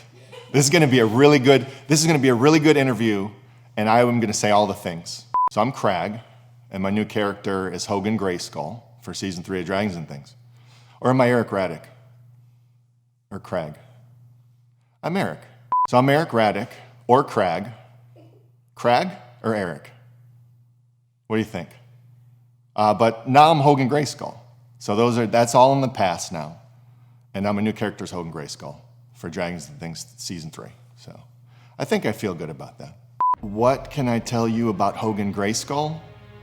So when figuring out the character for Dragons and Things season 3, I wanted to get as far away from Crag as I could. So obviously clothes. As many clothes as I could put on my body. That is a big part of Hogan Grayskull. Also, trying to go complete opposite, which would be a magic user. So choosing a cleric, I think, was a big thing. I'm not going to go wizard. Nobody wants to be a wizard. Nobody likes wizards. They're annoying. Clerics are okay. I don't know, divine magic. So I chose that. What the hell? You mean, like, what the hell? Why not? I went with black. I feel like this season, from what I understand of the story of this season, it's going to be darker, if that's possible, because I feel like Dragons and Things is pretty dark. Jim puts us in a pretty dark world, but I feel like this season's a little darker. So I feel like, yeah, this guy's all dressed in black. He's going to be a very likable guy. I feel like my party members are really going to warm up to Hogan Grayskull pretty quickly. I mean, he's the cleric after all. He's going to be healing their asses. So they have to like him, right? And he's just there to help in any way he can. He's just there to help everybody out. I'm really bad at names. I'm really bad at naming characters. It's a difficult thing. I had to name 2 kids. It was one of the most difficult things I had to do in my life. I mean, you're giving a person their identity.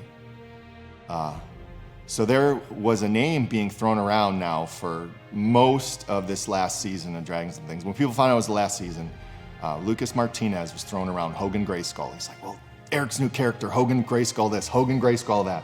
And I was like, yeah, Hogan frickin' Grayskull. That's the name. So that's the name I went with. It's just easy, it was already there. And it's a pretty frickin' cool name too. And in no way does it have anything to do with Hulk Hogan or He-Man. No way affiliated with those things at all. I'm Eric Raddick. And what do you want me to say? I'm Eric Raddick. I'm Eric Raddick. You can catch me on Dragons and Things Fridays on Twitch. All right. I'm Crag. Eric Raddick. And you can catch me on Dragons and Things on Fridays on Twitch. Norse Foundry Dice of Tricks was filmed in front of a live studio audience. Where's Adam? I mean, we were supposed to start 20 minutes ago. Oh, yeah, I think he said he was picking up some new dice. Yeah. Hey, guys. There he is. Yeah. Did you get him? Oh, yeah.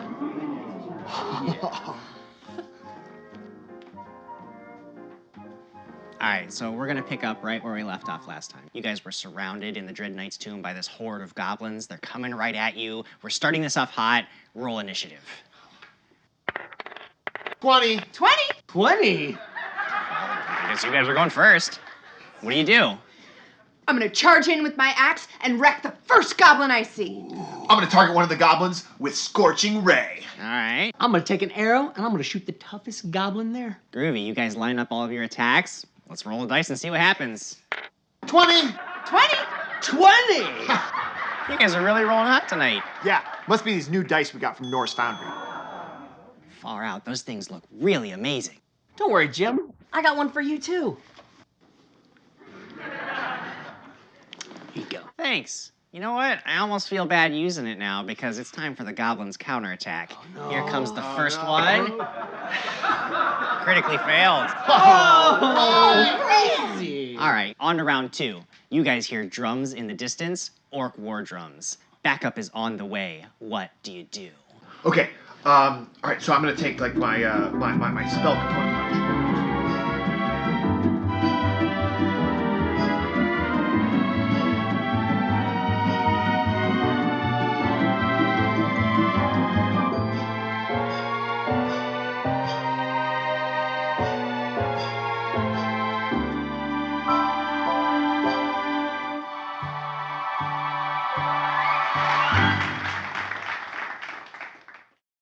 Well, that's it. You've defeated the Dread Knight. You've ended his dark curse.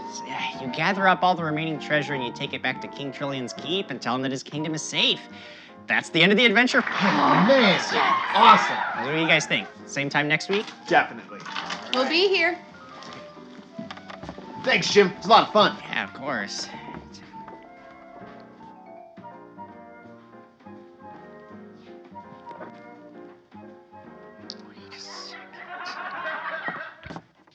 Hey, Jim. Great game today. Can't wait to see what you cook up for the next adventure.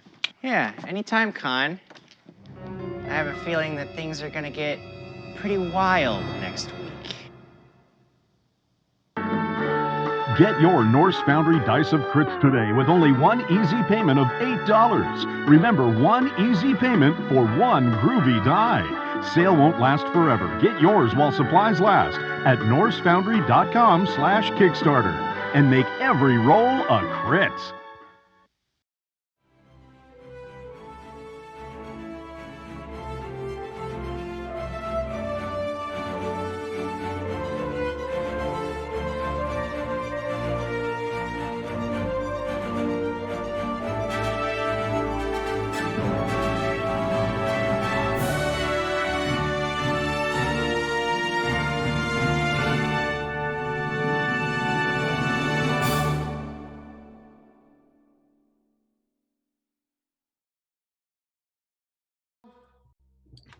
Hey, everybody. We are back for the second half of our Dragons and Things side quest. We are with the Klassic crew tonight, which is super exciting.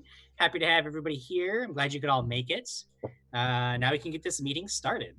Oh, it's a meeting now. It's a meeting now. We're having an official meeting. Could you? Official Hey, meeting. that looks exactly like the other cake. Did you get it? Did you get a Did replica you cake? drive over there, get a piece of cake, and drive it back? I mean, it would take him 5 minutes to get over here. That's it. I'm leaving the meeting. I'm on my way. That's it. Yeah, I'm you need leaving. to distribute a cake to. If you didn't bring some for the whole class. Excellent. Just real quick, Brian Summer wants a pee update. I peed. There we go. I did not. That is the update. Nor did I. I didn't have to. I peed. Excellent. stretched. Good to know. You stretched. Yeah. Good. Good to know. Good to I'm know. ready. I made some tea though. Ooh, what Yeah. kind of tea?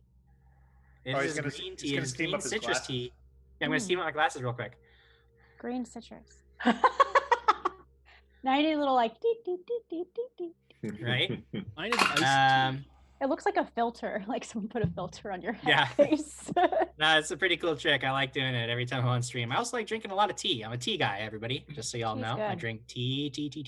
Can we do a Zoom tea hangout, Jim? We should. I would We love do to do hot a Zoom tea. tea hangout. I'll do cold I like teas. I like getting like fancy teas. Like I like getting some loose leaf, but I don't know a lot of good sources for it because I don't want to spend $100,000 on tea, but I also want to get some good quality tea. I'm kind of a. I could point you to some really good tea subscription boxes. I'm going to Jim. go ahead and put the comment break graphic up for you. Hey, yeah, let's take a comment break. Let's chat. Sorry, this is the tea time stream. right. It's my stream now. Silent H says evil tea time. Evil tea time. That's right. I have evil tea time. That would just be a sounds like you're bad at fun- golf. Jim, why don't you do evil tea time one day this week and where it's just you just chatting and drinking tea? Tea time. Well, right with now I don't Jim. have any good teas. I just have regular old tea, which is fine. I mean, it's delicious, but you know, I want it to be special if I'm gonna have evil tea time. Caden says he's got some really good teas in his cupboard, so he could just send those on over, and then I will have the tea that I need to do evil Well, tea time. speaking of cadence, he gave us 100 bits, which has now Whoa. knocked Sarah BC1. The whole order's now out of whack. Uh-oh. Oh, Sarah, Okay. She can't take the whole board now. He's ruined it. he's I ruined do. it. I do have to say, Scott Denuso says Hogan Grayskull is so much better than Crag. Now I don't know that Wow. I That's a don't know that I bold statement. agree with that. Wow. What I will Oh. say is I do Wow. is Sir Crag. Sometimes I do kind of miss the crazy teeth and the crazy smiling. But you know, I love Crag too. I miss it a little bit. I feel like Hogan Grayskull is the name of a tea that Jim's going to find one day and drink. Yeah, Hogan Grayskull. That's You it's put not bad. put a little milk in it. It's really good with a little bit of milk. With Hogan Adam- Grayskull? Diana loves Kimbleton milk. says that Mulderin could show up for an evil tea time. I bet Moldarin would love some evil tea. Hey, Jim. Yes. So I know there's one already on the board. Okay. Sarah BC1 just donated $75. Again? But this time she says Khan's choice. Oh! Khan's choice. Adam Khan, choose a victim. We need you here. You can announce your victim. Legend of Katie, the cake is delicious. You did a great job baking it. I mean, I wouldn't know, but I assume it's delicious. Looks good. I'm in for life says Hogan Grayskull drank from his Grayskull mug. So Sarah BC1 donated 75, so it's your choice according to Sarah BC1. So coming over here, hold on. Sorry, let me go back to the screen. Here you go. Who got the first one? Was that Yeah. Yeah, quickly. Yep. You know what? Let's do some wild magic on Crag there. Oh, Crag, go so ahead we're and definitely roll. going to die. Roll Why? a d20, Crag. My internet connection is unstable. Oh no. My browser has encountered an error while decoding the video. I think we may have fucked some shit up. No. Oh! Holy Just cow. the F-bomb! I don't think anybody can hear us. I Oh, think the what? stream is dead. No. No, I don't think it is. I'm pretty sure people No, can No, hear us. Boss Oh, heard no, you. people can Boss hear heard you. Okay, then it's just my internet that's really weird. Like, hold on, it's like something's happening. Everyone heard you. F-bomb, get for taking F-bomb, my bird? F-bomb. It's fine. I get one. You've got like 100. I get one. You can have one. We'll share. Okay, my internet. Okay, it was just a weird glitch in my internet. It's fine. We're all fine, everybody. How are you? Did it? Everything's fine. I rolled a Crag, 4. roll a d10. I rolled a D10. Oh, D10. 5. 5. Oh no, that laugh. Oh no. This one we're gonna keep going. This is my very favorite one. This is a classic. We're doing some classic wild magics. I'm just gonna institute this one right now. Wait, no. Because it's a good one that doesn't require combat to be effective. As your body begins to twist and morph, your mental acuity shifting wildly as something terribly strange happens to you. All of your faculties are rearranged and you feel like you've been taken apart and put back together. Your ability scores are arranged in reverse order. Change the scores to read from charisma to strength, effectively flipping your ability scores. Fuck, what is it? Let me see. We're about to go into combat. Now you got the strength of a weasel. Shit, your charisma is your strength.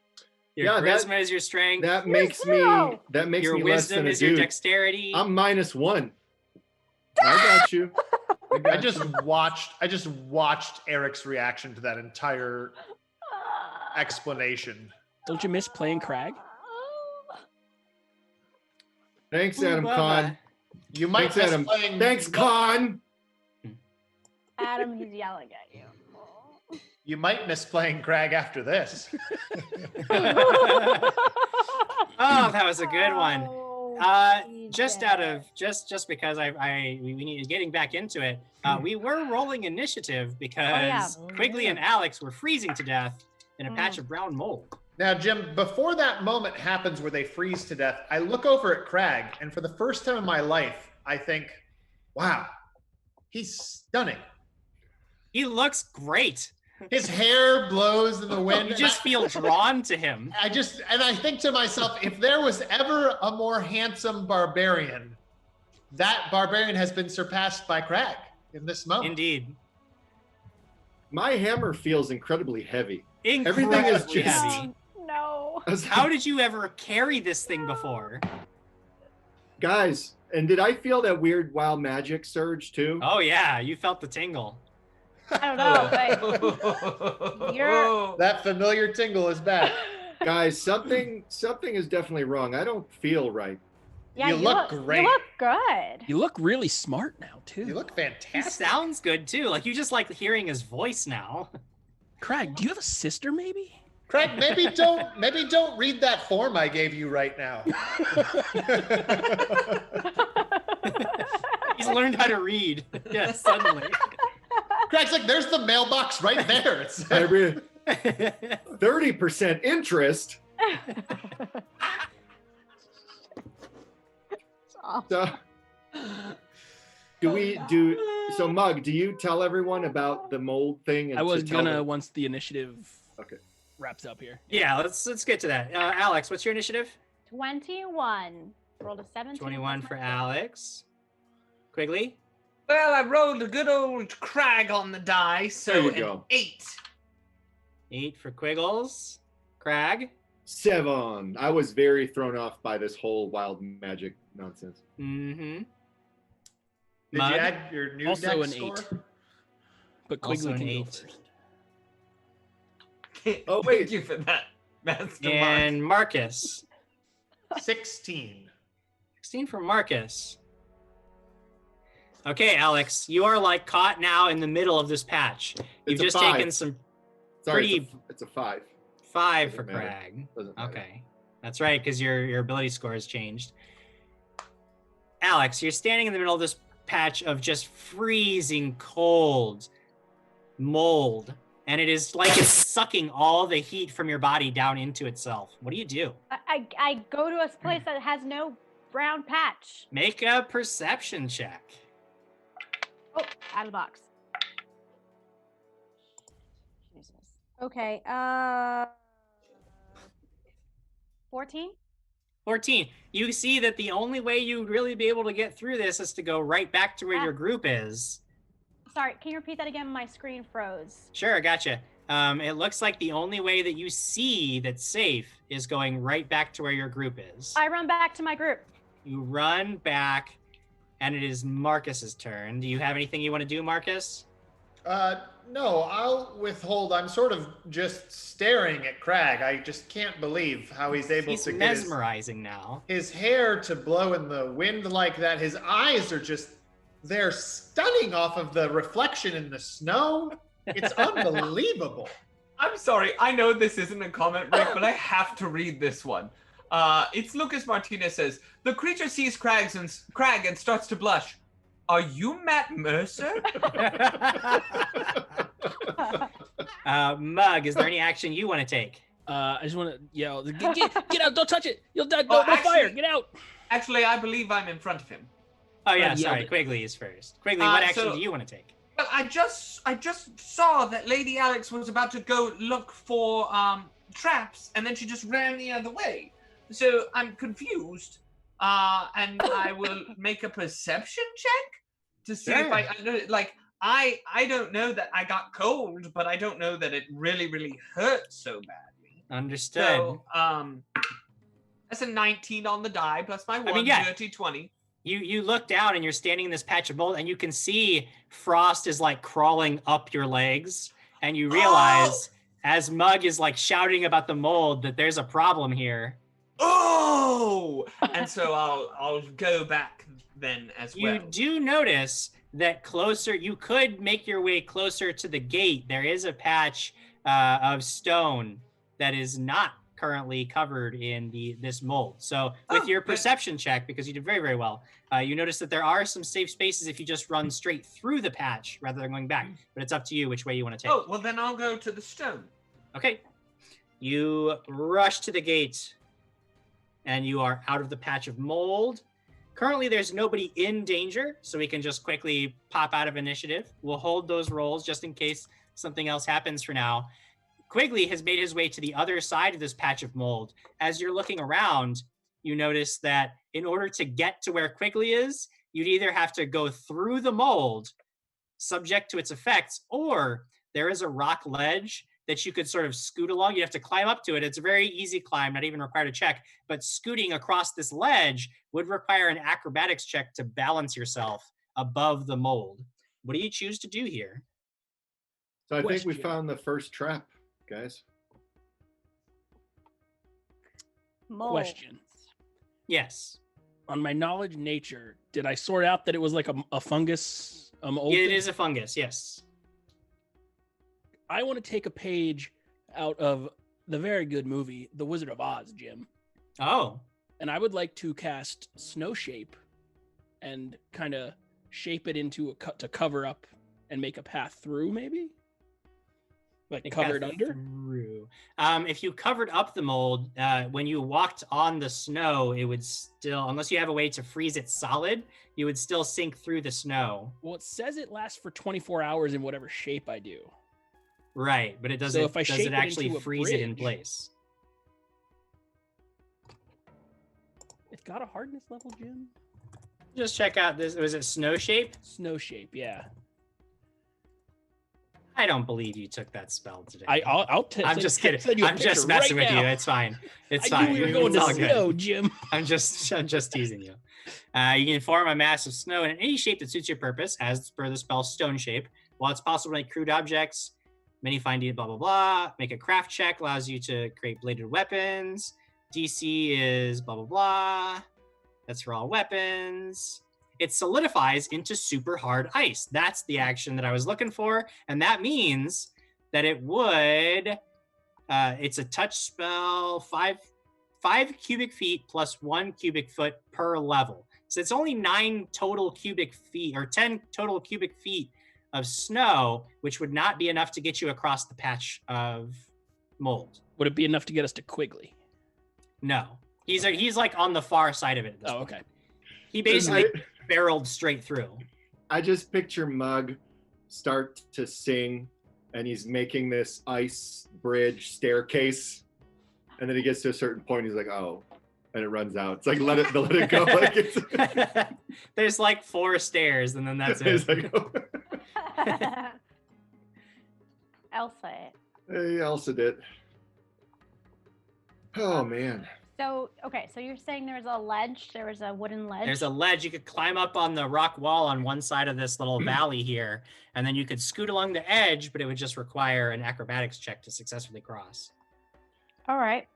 I'll attempt it first. then. Sure, the climb check is no problem. You can make that without even a try.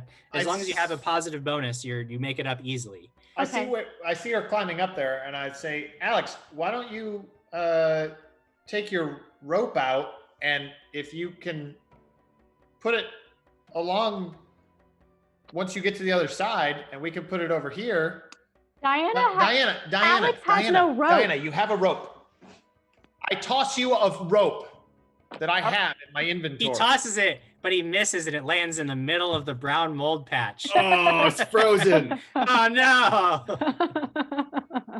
Gross.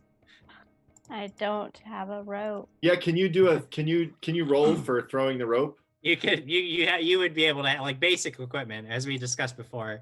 If you want to have basic equipment like a rope, you could have a rope. Then I've got 6 10-foot poles. I've got rope in the bag and the box. I mean, there's plenty of supplies. Anyways, if there was a rope that was strung along there, we could hold the rope and with our feet move along the rope. Those of us that are less That's fine. Where do you want me to tie the rope? Like Crag. On Crag? No. He said those of us who are less acrobatic. Oh. Like Sir Crag. Wait, what do you mean? I think you're Okay, where would you like me to tie this rope? Over there, when you get to the other side. Just somewhere on the other side. Yep, and Craig, you hold this end of it, because you're really strong. I gotta fix my white balance again. Sure. Oh, come on. What happened to my screen? I don't know. Okay, there we go. Okay. I'll climb up, and then Okay. I'll start to go along the edge. Okay. Begin scooching along the edge. Go ahead and make an acrobatics check. 12 plus 7. 19. 19. You get about halfway across. You don't actually make it to the other side. You get about halfway across when you start to slip a little bit. You don't fall off, but you will have to make another successful check because your progress gets stopped. Be careful, Alex. Difficult. It's a very difficult ledge. I'm going to use my edge Okay. on this edge. Okay, here we go. 15 plus 1, 16 plus 12. 16 plus 12. This time you managed to keep your footing much, much better. And you get to the far side and you've got this coil of rope on your arm. What do you do? And I look around. Can I look around and find the best place to tie it? Sure. Should I roll for it, Jim? Yeah, make a perception check. 19 on the die plus 11. Plus 11, yeah. It doesn't look like there's a lot of good places just in the rock wall to tie it. If you had some kind of spike or python, you could definitely get that in there. She's got those. You've got those. You have them. So you could just hammer that into the wall. You've got the rope tied off. And I'll yell, all right, who's next? I'll go. Okay.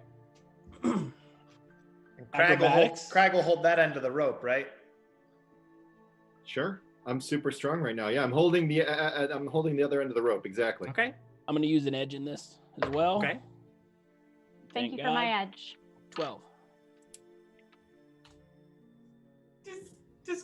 Does Sir Crag need to roll a strength check? We'll see. God. See how well Mug begins to keep his balance 12 here. to cross it. 12 total? Yes, sir. That is insufficient. However, you don't automatically fall. Normally you would fall, but because the DC is lowered thanks to the rope, that is not enough to cause you to fall as long as Crag can keep hold of his end of the rope with a strength check. Cool. So how does a 3 on the die minus 1 sound?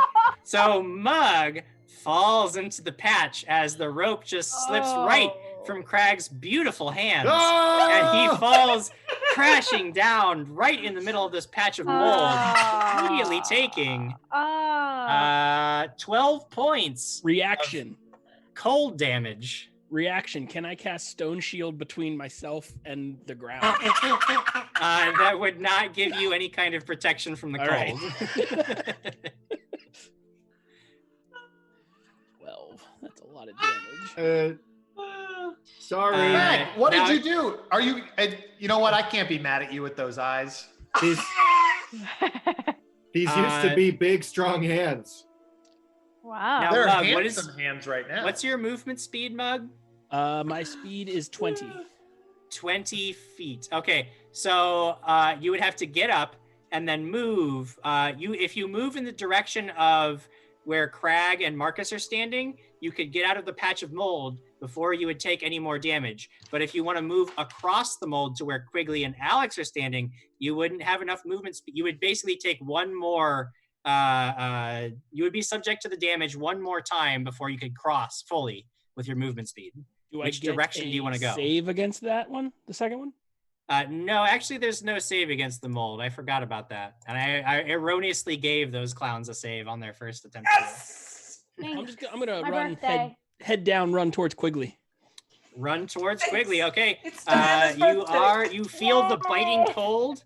You do take another 9 points of this is all non-lethal cold damage, by the way. So you take another 9 points of non-lethal cold damage, but you do reach the other side and you are out of the mold, leaving Crag and Marcus on the far side.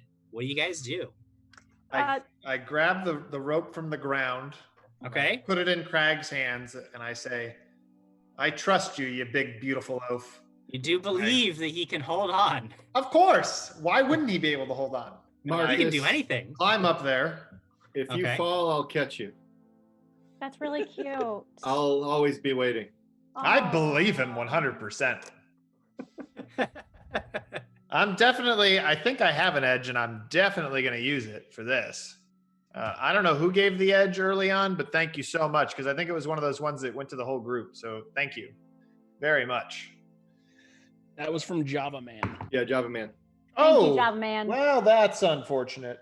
How's a 10 go? I think that's another check for Crag to hold on to the rope. 10 is actually so bad that that Crag's strength is irrelevant as you just plunge deep into the mold. Can I catch him? Jim, can I catch him? No, because you could try to go to catch him, but that would subject you to because he's over the mold, so you would subject yourself to its cold. I told him I would catch him.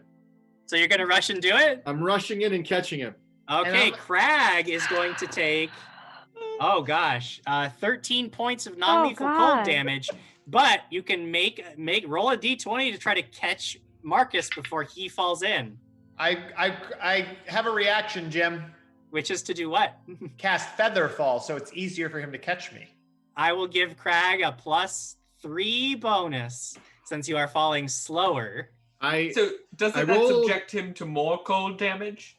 Because he's going so slow, just falling. No, because he hasn't reached the mold yet. Is this a what kind of what I rolled a 10. We'll call it That's a 10. 10 plus 3.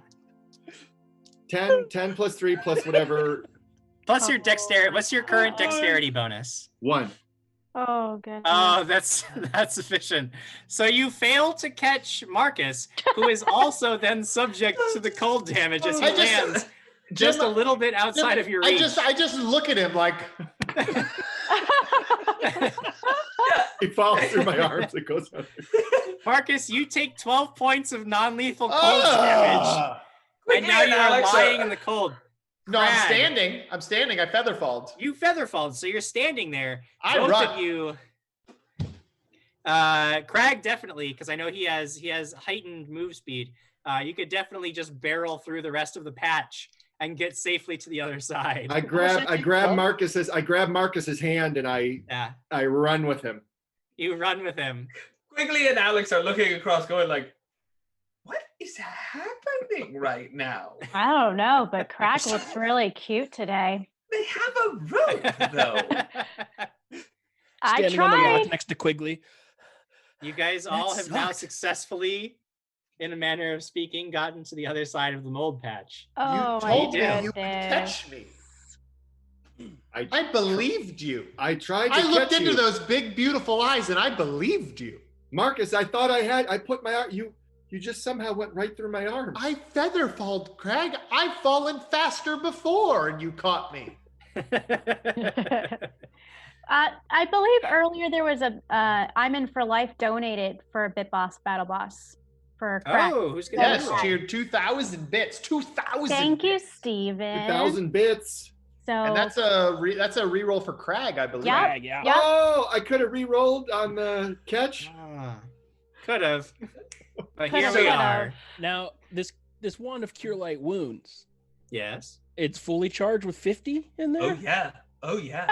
How do we feel about depleting some of them charges? Yes, I'd please. like a charge. Yes, me too. You know, the thing is, the weird thing is that when you go to find the wand on your belt, Oh, you can't locate it. You don't know what happened, but it's not there. Because I put it in my bag, it's not in my belt. Well, there's a hole in your bag right where that wand was, and it just fell out. Tricks on you, almost Jim as if Jam. It's in the box. All that unspent money gone to waste. Did my cold weather clothes also disappear off of me? No, you were wearing those, silly. That would be ridiculous. I hate everyone and everything involved in this right now. Oh, what? We're friends. but it's nobody's mortally wounded. It's No. just not. It's just Well, not I mean, we didn't heal from last time, so I wasn't great. I can honestly say I would. I've never to- trusted Crag more. And to be let down like that, just devastating. Look at that smile. But I told you that I tried to catch you, and I don't know what's going His on. teeth are whiter than the snow.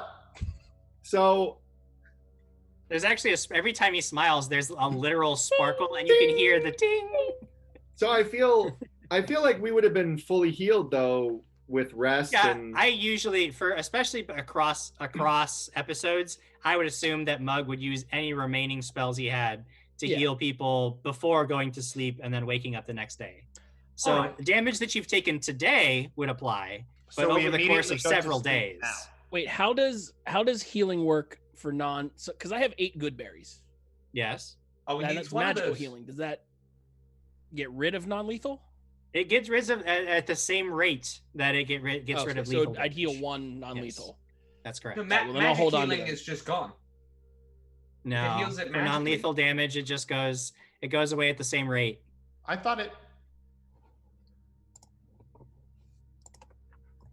If you're wrong about this, Jim Jam, I get to heckle you so badly. Like, oh no, Just because- not Ben heckling me. Wow, that'll be so different from my normal life. Oh God. Let's look. Non-lethal damage. Come on, boss! Get him, boss! Attack. Yeah. What's Voss gonna do? I continue through the mountain path with Crag in the lead as our hero. Hey, hold on a minute. I need to gloat. When a spell or ability cures hit point damage, it removes an equal amount of non-lethal damage. Oh, bow down before me. Oh, Ben. I guess onward then. Yes, onward. I'll follow you to the end of the Onward, world, friends. Crag. Onward, friends. I do a little hair flip, and the wind catches my hair, and onward. And I lead. Is he inspiring. walking on top of the snow? What It is looks like that. and Quigley's kind of looking around, and he looks at Sir Crag, and suddenly he realizes, I'm the strongest one here. What? Well, you don't know that. You're No, not. what? How do You you know don't that? know that. Look at his arms; they look smaller. What? But I No, mean, they look don't. good. They are They look- glistening. Somehow he's glistening in the snow as if he were sweating, and that's clearly not the case. I know a halfling innkeeper that would swoon right now. Jim, I pull out my spell book and I'm looking to make sure I didn't prepare prestidigitation and that I didn't cast that wonderful smell that is emanating from him because it's very confusing. I would have had to have made that with prestidigitation, but I didn't even cast that spell. You don't know what it is. There's just something about Crag. Pheromones. Crazy. Also, I'm pretty strong, Quiggles. How strong And are then you? know what I do, Jim? I What do look you at do? I look at Quigley and just think how he just pales in comparison to the majesty that is Crag. It's true. He's nowhere near as beautiful as Crag Nowhere will ever near. be. Nowhere near. I'm pretty good, but just not quite there. Not quite there. It's not quite there. Oh man. Okay. You get to the gate. You're I've all tried at the both gate. before. And you push through. It's surprisingly easy. It's almost like hanging open when you get there. And when you push through, you are looking over what appears to be a ruined village. There were once maybe 24 standing huts, but most of them are now just charred shells. You see only 4 that appear to be intact. Beyond these mass of burned out huts, you see a great longhouse. What do you do? We look out for that brown mold, guys. Keep a lookout for more of that mold. We don't want to step in any of that again. Can I make a perception check to see if anyone is watching us, anyone is peeking and looking at us? Yes. Honestly, even the timbre of his voice is just it's incredible. Oh my gosh, 17 plus 11. 28. It's a lot of math. Thank you. You are fairly confident that there is nobody watching you. However, you do occasionally hear, and it's so faint, but you thought you heard a voice on the wind, not like the singing voices that you heard before, but almost, and maybe like the sound, I don't know. It's so hard to pinpoint the direction, but with such an incredible perception check, you just get the feeling this place isn't as abandoned as it looks right now. I would whisper to the group, keep your guard up. Someone is here for sure, watching. I just found out I can turn into a penguin. Ah, well, then the adventure over. I'm gonna take my daggers out at the ready. Okay, got your daggers in hand. Hammer's out. Hammer's out. That's so Can you heavy. carry it? Is it dragging behind you? No, it's heavy though. It definitely is heavy. I've got a I'll dart in take my out hand. take out my sword and my shield and be prepared. Okay. And should we go search through the huts? Which one do you want to search through first? The first one that we see. Good Jim, point. knowledge geography. Do I know what this town was? Or history or local? Sure. Which one? History, local, geography? Geography will do. All right. 21. 21. You are not entirely certain exactly what this village was, but you do know that there are oftentimes remote villages up in places like this. It doesn't totally surprise you. You see signs that this place was likely habited by I don't want to say primitive because they're not primitive. They're very advanced. They knew they survived this area very well, but they kind of kept themselves a very isolated, smaller society of people. You can't quite tell exactly who lived here, but you do see a lot of ram iconography like some ram skulls that are like on some of the huts that are still up, and you notice some carvings in some poles that sort of tell. You can tell they're sort of story carvings, and a lot of them feature like hunting for rams and butchering rams and rams sort of watching over the village. So some kind of people that definitely relied on the Cows. natural surroundings for their way of life and subsistence. You guys feel like this place is cursed?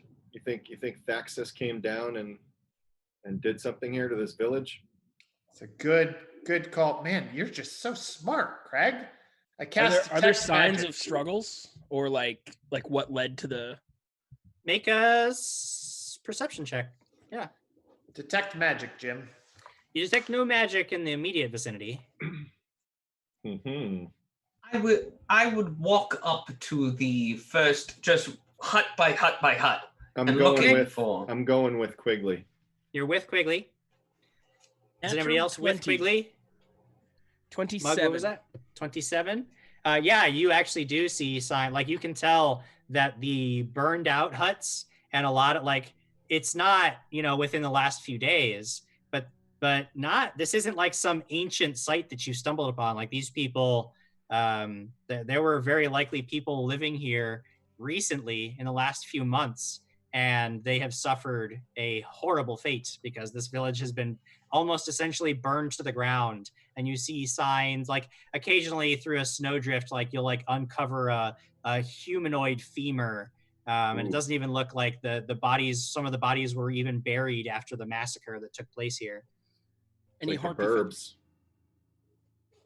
What was that? Harpy feathers. You do not see any harpy feathers. It does not look like they were responsible for this, or if they were, they took care to cover their responsibility or their tracks here. I'm not sure this would be.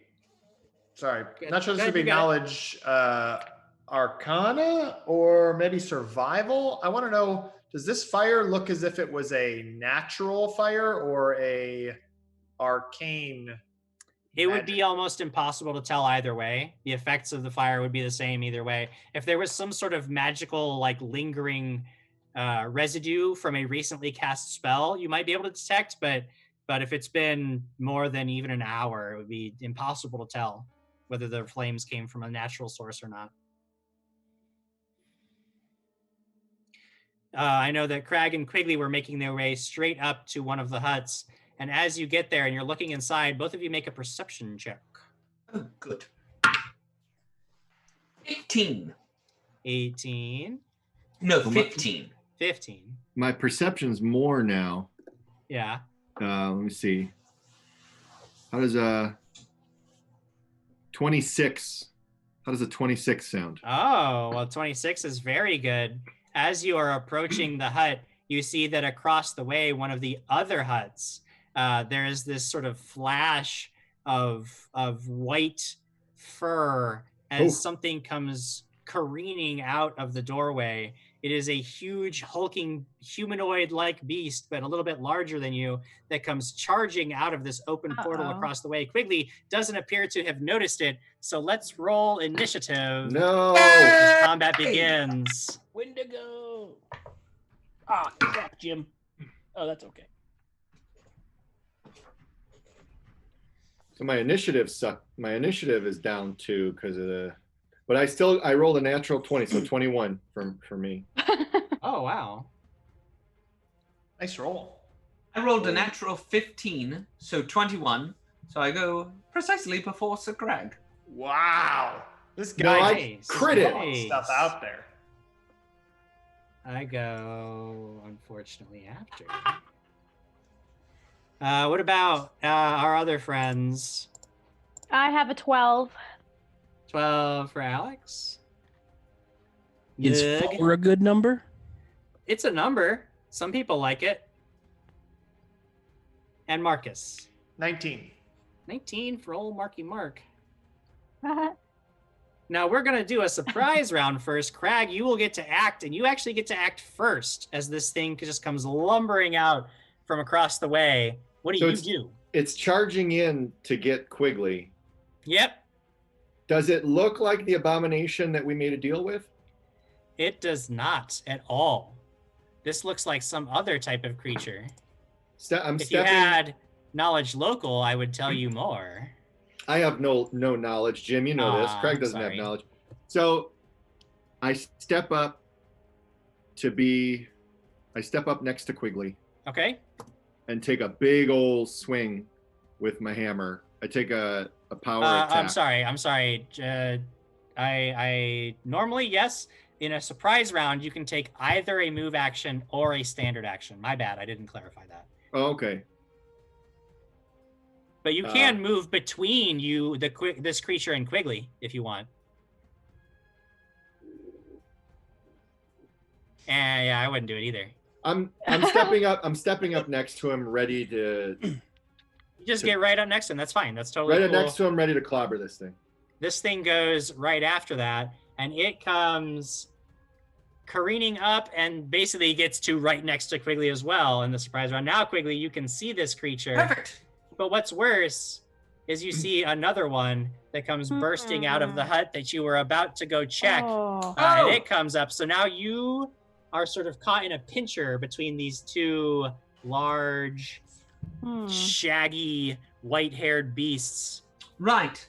Well, then on my turn, I will take a 5-foot diagonal step so that Sir Crag is facing off against one beast and I will face off against the other beast. There are a few things that need to happen before that does. First of all, I need you and Crag to both make will saves. Oh, no. I'm going to use my edge. No, my will save would be better now, right? Yes. Yeah, well, my reflex. Theoretically, it could be. Yeah, my reflex save is garbage. Oh, I'm sorry. Quigley? 13. 13. Uh-oh.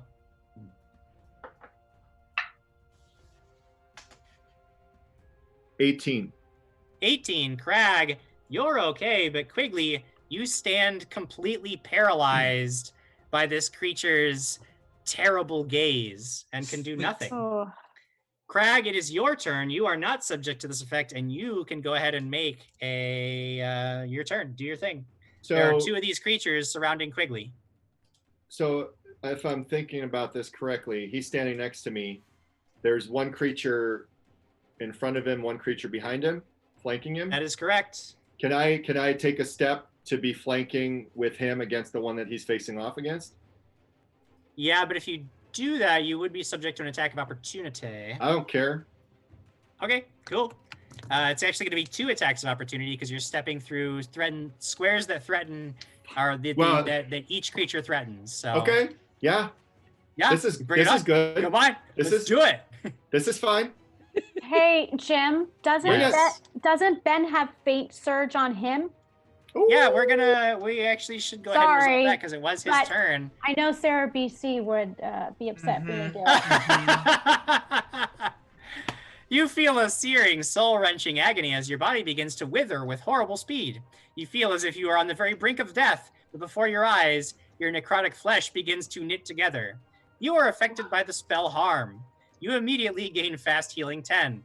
You have 1 hit point, but at the end of every turn, you gain 10 hit points. So I'm at 11. You currently have 11 hit points and will continue to heal for 10 hit points at the end of every turn. I feel like we've been here before. These are all things, I died? Sorry. They're all things that we've seen and we'll see again. So I've got 2 attacks of opportunity coming. Because my AC is really good right now. My AC creature is number 1 only hits a 12, so that's not going to do it. No, almost. Number 2 maybe got you with an 18. For sure got me, big time. Okie dokie. So talking slash damage first, that's going to be 10 points of slashing damage, but its claws, oh boy, do they bite deep with the cold that exudes from this creature's body, and that is going to be an additional 3 points of cold damage. Okay. But you are on the other side of this creature now and can swing away. You actually won't be able to get a flanking bonus this round because Quigley is still paralyzed, but on the next round, you will be able to get flanking bonuses. All right. I'm going for it. I might.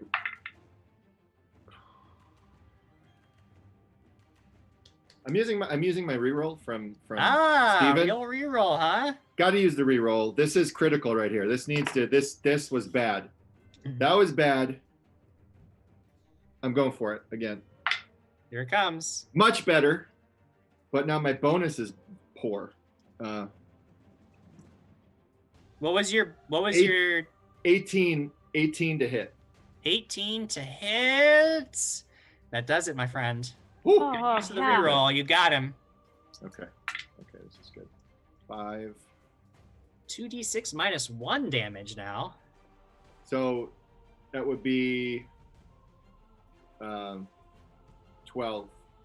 12 points of damage. Now, Jim, how does that work if it's a two-handed weapon and you're supposed to times and a half? You basically just apply the -1. Like his damage should be 2d6 minus 1 at this point.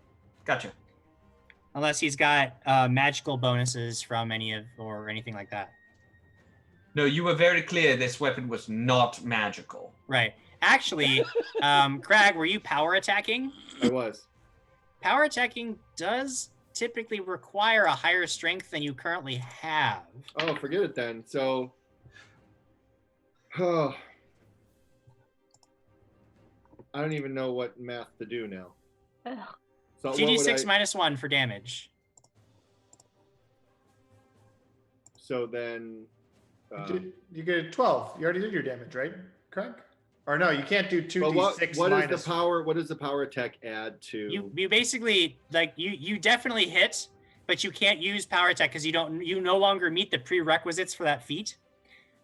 So you hit, but what did you roll on the die? What did the dice tell you your damage was? Let's do 4 points of damage. Okay, that I can handle. That we can do. 4 points of damage. Which takes us to its turn. It normally would have laid into this paralyzed Quigley, but it sees that you have angered it with your weak hit. So it just turns around and begins slashing with the claws. 2 of them coming in at you. Both of them are going to hit. The first one is going to deal 14 points of damage. This is fine. The second hit would have killed me. Going to deal 10 points of damage. However, when it gets both of its claws into you, it just begins to rend your flesh. Oh, that's bad. That's very bad. Which deals an additional 12 points of damage. Would have been real dead. Very, very dead for me.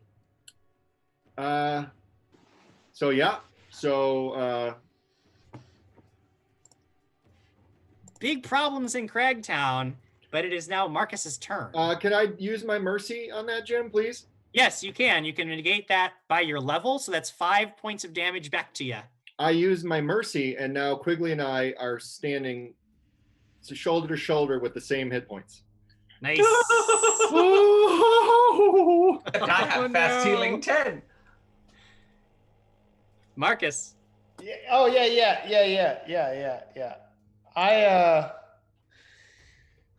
Oh boy. I thought that Crag looked magnificent while he swung the hammer, and it all seemed to be going well, and then this thing started to tear into him. So I don't know what's up. I am going to cast Flaming Sphere. Flaming Sphere. And I would also like to, if possible, know what these creatures are. Knowledge local to identify these creatures, and which target are you targeting with your Flaming Sphere? I've been transfixed by Crag, so I will try to save him. Oh, son of a biscuit. 15 for my knowledge local. Not certain what these. Well, no. Yep. No, you are. You know that these are Yeti. They are large monstrous humanoids, but that's not really enough to get much more information. Yeah, it's too quick. I can't think of it. It's But they are Yeti. Stuck. These are Yeti. And this one is going to try to make a reflex save with a total of 14, which is probably a fail. I hope it's a fail. I don't actually see my 10 plus your intelligence modifier plus the level of the spell. Yeah, that's a fail. Okie dokie. So it's going to be 3d6 fire damage. All right, I will deal that 3d6. Doop-a-doop-boop-boo. It's Lucas Martinez says, Frank! Remember Frank. Yep. And Harrietta. Got all these dice. There we go. 3d6. Ooh. All right. Well, it was almost really good. 12 points of damage. With 12 points of damage. Not only does this thing burn, but its fur seems to catch fire exceptionally quickly. You actually deal half again as much damage to it because it is vulnerable to your fire damage, taking an immense amount of, and it is now in an immense amount of pain, but it's still alive. What do you do? Nobody tell Jim. What? Your voice did this weird noise. Your voice did the crazy thing right when you were like, roll down. Nice. I mean, I think that's all I can do at this point. I can cast, I guess I could move, but. Yep. How close am I to everything right now? I would say that they're probably about 40 feet ahead of you, since they had gone ahead to look in the huts. I don't want to get close to a Yeti, so I'm going to go ahead and back up another, I can move 30, right? Yeah. Yeah, I'll back up another 30, and I'll say, those are Yeti, and save yourselves. It is Alex's turn, but before we continue, I have a very important question for Crag. How many current hit points do you have? The same as Ben, 11. 11. How much non-lethal damage did you take? Oh, cool. Am I out? 13. You are unconscious. Oh. You are unconscious, but not bleeding nor dying. You are simply unconscious because your current hit point total is less than the amount of non-lethal damage you have taken. You fall to the ground. Question, Jim. Yes. Yes. So when I went down to 1 hit point and I had 6 non-lethal, and then I got fast healing 10. Interesting point. Interesting point. I guess technically you would be unconscious on the ground, but then you would immediately become conscious when you healed to above the total. Great. So I'm on the ground. Nice. I love it. I'm happy to be here. So you have 10 hit points, not 11. No, he gained fast healing 10.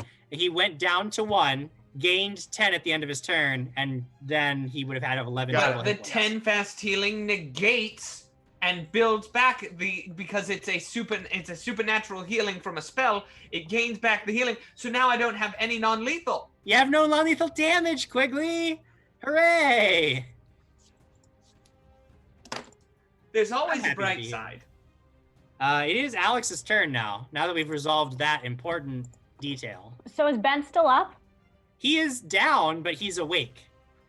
Then I'm not getting in there. Alex is not getting in there. So she's gonna wait. I'm gonna hide. Make a stealth check. 15 plus 12. Yeah, I mean, you find some like tumbled debris that you get behind. You are safely hidden away from the Yeti. Nope. Sorry, guys. It's Yeti number 2's turn, and he sees that there's a Quigley on the ground right in front of him, so he's just gonna try to stomp him. So fun. I love playing that this is game. gonna be 15 to hit, Quigley. Yeah, I'm on the ground. I still gotta make the math. He's only a squire right now, Jim. I didn't make the rules. Sarah BC1 did. You take. That's not a fact. You take 12 points of damage and go And unconscious. I'm unconscious. Luckily, you got that fast healing. So after it just stomps this guy and sees him go down, it's like, oh, he's dead, got him. But he is going to back away because he does see there's a rolling ball of fire nearby. So he just stomps Quigley and then backs away. He stopped me before he got away from the fire? That's rude. It is Mug's turn. Oh, I have chosen poor spells for this situation. Throw a snowball at it. I will cast Aggressive Thundercloud. Oh. Over the one that's furthest away from the ball of flame. Okay, that's cool. Tell me what I got to do. Is that reflex saves? You get a reflex save to negate it, and it has spell resistance, DC 20. No spell resistance required. This creature does not resist spells. That's only a 12, so I'm going to assume that fails its save. He's not doing so hot on the saves. So it's going to take 3d6 of electricity damage. Ooh. Dude, you got to tell me how you got a DC of 20 at some point, because that's crazy. My modifier. It's only 9 damage. Okay. But let's see. It does other stuff. +7 modifier? It's the spell because I have the spell focus. The feat that gives me the bonus too. Spell focus. Yes, it's a +6 modifier on my wisdom. So negated the damage, or it does not negate the damage. It does, however, provide a 20% concealment. Okay. And I can move it, and it's there for 5 rounds. Or I can move it. Okie dokie. I can move it 20 feet, and I have it for 5 rounds. Gotcha. After Mug, we go to the top of the next round for Quigley, who then heals 10 hit points and wakes up on the ground. My notes are all over the place right now with my numbers. It's crazy. Stand up. That's going to provoke.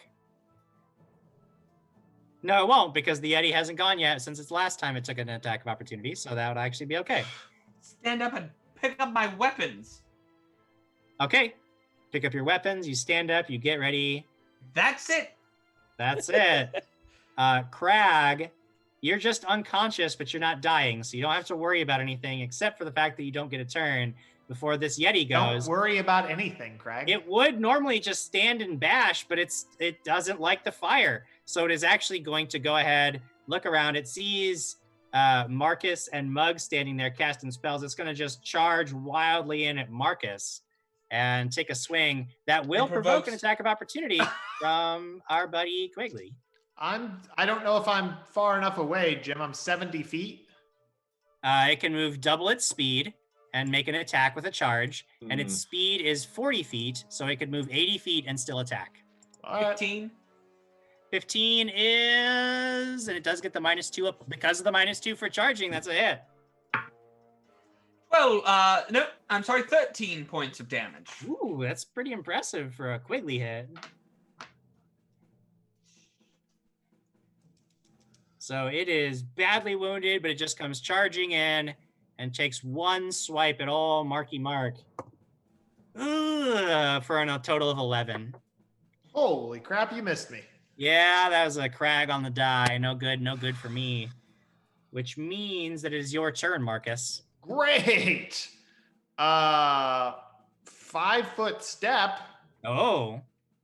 And invisibility. Oh. Cause yeah. Yep. I don't know if I can move the flaming sphere and not pop my bubble invisibility. That's a tricky one. That is a tricky one. I would say that no, because any attack or aggressive action would negate the ability. So I would say that moving the sphere would be equivalent to attacking. Okay. I took a 5-foot step. I cast invisibility. Is that all I can do? No, you can still take a move action. Great, I run away. You can't move with your move action, but you could take a move equivalent action. So like drawing a weapon, drawing a wand, moving the sphere. If you move the sphere onto a creature, it's an attack, but if you just move it, that's not an attack. I'm going to move the sphere. Okay. Between Mug. No, I don't want to mess with Mug. I'll move the sphere between me and the Yeti. You can only move it 30 feet with one move action, so it can't get over to you. I'm going to do nothing. Okay. Alex, you are hidden. Your friends are dying. What do you do? Okay, wait, hold on. So Crag is down. Quigley's up. He's fighting the one. What's the other Yeti doing? Is he in It is currently like engulfed in a weird thundercloud, and it's just getting shocked. Okay, so then I'm gonna run in and flank with Quigley. There's I'm not nobody near near anything. Quigley's. You're not Quigley's near not near a anything? creature right now. No. So the creature's just standing there. It went past me over to Lord It moved Marcus. away from Quigley because it was afraid of the fire. Okay, but Lord Marcus went invisible, so I'm gonna stay in my spot. Lord Marcus, I like that. Keep with that. It's catching on. No.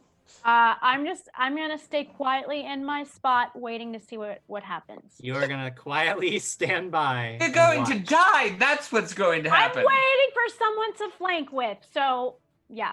Well, this creature is currently stuck in a thundercloud. It doesn't want to get closer to Quigley because there's still a rolling ball of fire over there. So it will come out of the cloud and come charging in at Mug. Oh no. Does it go past me? No, it wouldn't have to go past you to do that. Let's see. We're looking at a 23 against Mug's AC. Yes, reaction Stone Shield. Will that make your AC above a 23? No, I think it takes some of the damage down. Let me double check. If it's still a hit, then it wouldn't reduce the damage. Oh, I see. Let's see. Gives me +4, and I am at a 22, so I'm at 26. What? Okay, then that would actually make it a miss. What so level are he you? still deals damage just in case he breaks but he's not going to break through the stone shield at that point. So that is indeed a miss. 26 AC? I have a 14 AC, guys. Yes, Mug. the only magic item Mug has ever had I have in the a 14 entirety of the AC. game No, has I have been a- this lamellar horn armor. It is your turn, Mug. I ain't got any magical items. Let me check off the stone shield.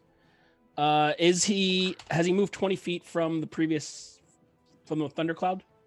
If you were back with Marcus and they were 40 feet away at first, then yeah, he would have gone 40 feet to get to you. Can I get to the other one with the thundercloud? No, because that one's even further away because it went all the way. Like Marcus has moved farther away from everybody, so it's just he's getting further away from the whole group.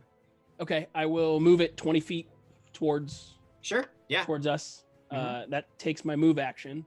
Yeah. And I only have a dart in my hand, so I'm gonna throw a dart at it, point blank. Just so you know, using a ranged weapon in a threatened square provokes. Well, can I make an unarmed attack at it? Like just swing a left hand at it? You or something? could, or you could take a 5-foot step back and throw your dart. It's up to you. But I already took the move. That doesn't count as part of the move. So moving the sphere is a move equivalent action, but it is not a movement action for you. Oh, got so it. you could Copy. still take a 5-foot step. Well, then yeah, I'm gonna 5-foot step and. Okay. Dart away. Ideally 5-foot step away from where Marcus was, but okay. I can't tell anymore. I don't think that's gonna do it. 14 to hit. 14, even with its charge negative to its AC, will not do it. Yeah, I didn't think so. Okay. That takes us to Quigley's turn next. So, Quigley will look down at Sir Crag and say, Sir Crag, you beautiful barbarian, we need you! And he's going to rip one of the Cure Moderate Wounds potions from Gutter Grimlip off of Sir Crag's belt and pop it and pour it in his mouth. Pours ya a potion. Go ahead and roll 2d8 plus 3. Oh, boy. Ooh. All right, that's 14 points of healing. Nice. That's going to completely negate all of your non-lethal damage, and it's going to take you from whatever hit point total you were at, which I believe was 11, and give you 14 on top of that. So you now have 25 hit points. Ooh. And now I'm at 19 hit points. That's right. You are fast healing. That will take your turn and leaving us with Crag. Crag, you wake up. What do you do? I wake up in a rage because I was lying there on the ground raging. The entire time I was unconsciously raging. I wake up in a rage, grab my hammer, look around. Where are the damn Yetis? You see one of them is fighting Mug, who's about 40 feet away from you. You see another one is further away fighting Marcus. Or actually, you don't see what it's doing because Marcus is invisible. So now grabbing my weapon and standing up. That's it then. That's my turn, huh? Yes. Okay. Okay. Next action would be a beeline to Mug's Yeti, but. Okay. But just not yet. This creature is looking around. It doesn't see Marcus. Does it have? Yes, it does. It does have the scent ability. So it sniffs the air and tries to determine, it's going to make a perception check to see if it can determine exactly where old Marcus is and take a swipe at him. 23 is going to do it. So it sort of sniffs out a square and just tries to come at you with a claw. It's going to have a 50% miss chance regardless, but it is going to take a swipe as it sniffs you out. But just one, though, with a 19 total to hit. You get a +2 bonus to your armor class because you are invisible. Adam, you're muted. You're muted. Nobody can hear you. Sorry, you missed. I missed? Yes. Yeah, check That's for interesting. Yeah. Weird. But I guess that'll take us to Marcus's turn. Great, I run away. Okay, you run away. Leaves large footprints in the snow. I want to go. I want to go run away, and I actually want to jump into, dive into cover behind one of the burned out houses. Okay, you go and take cover away from the battlefield. Alex, it is your turn. Okay. What do you do? Now I see Mug is fighting one, so I'm going to run over and flank with Mug. Mug took a 5-foot step back away from the creature. God damn it. Mug ain't getting in a fist fight. I didn't get to ask. After I did my full move, am I still capable of moving the flaming sphere or no? No, if you want to get over to where the huts were, you would have to take a double move. Great. All right, I'll run in and go after the one that Mug. Now, you can, because you're currently hidden, you Yeah. can make a stealth check to try to get to it unnoticed. And if you do, then it will still be subject to sneak attack damage. Great, that's what I You'll want just to get do. a perception check against your stealth check. 20 on the die plus my 12. Okay, I literally cannot beat that, so that means you get up next to it without it noticing that you're there. Perfect. And I get my 1 attack, so let's see. Yes, sure do. Oh, damn it. 8 plus 4. It's 12. Now this creature is flat-footed, and it charged, so that's a -2 until its next turn. It's going to be subject to that -2 for charging. But even flat-footed with a -2, that's not quite enough. But Jim Jam, what if I were to convince you that it's Diana's birthday and her card has not been used yet? Perhaps maybe she could roll it over to a +9 to an attack. What? Oh. Instead of a skill check. But Jim, what does Ben see? I'm not certain that you actually. It might be a skill check or attack roll for the cards. Let me see if I can find that link real quick. Dun dun dun.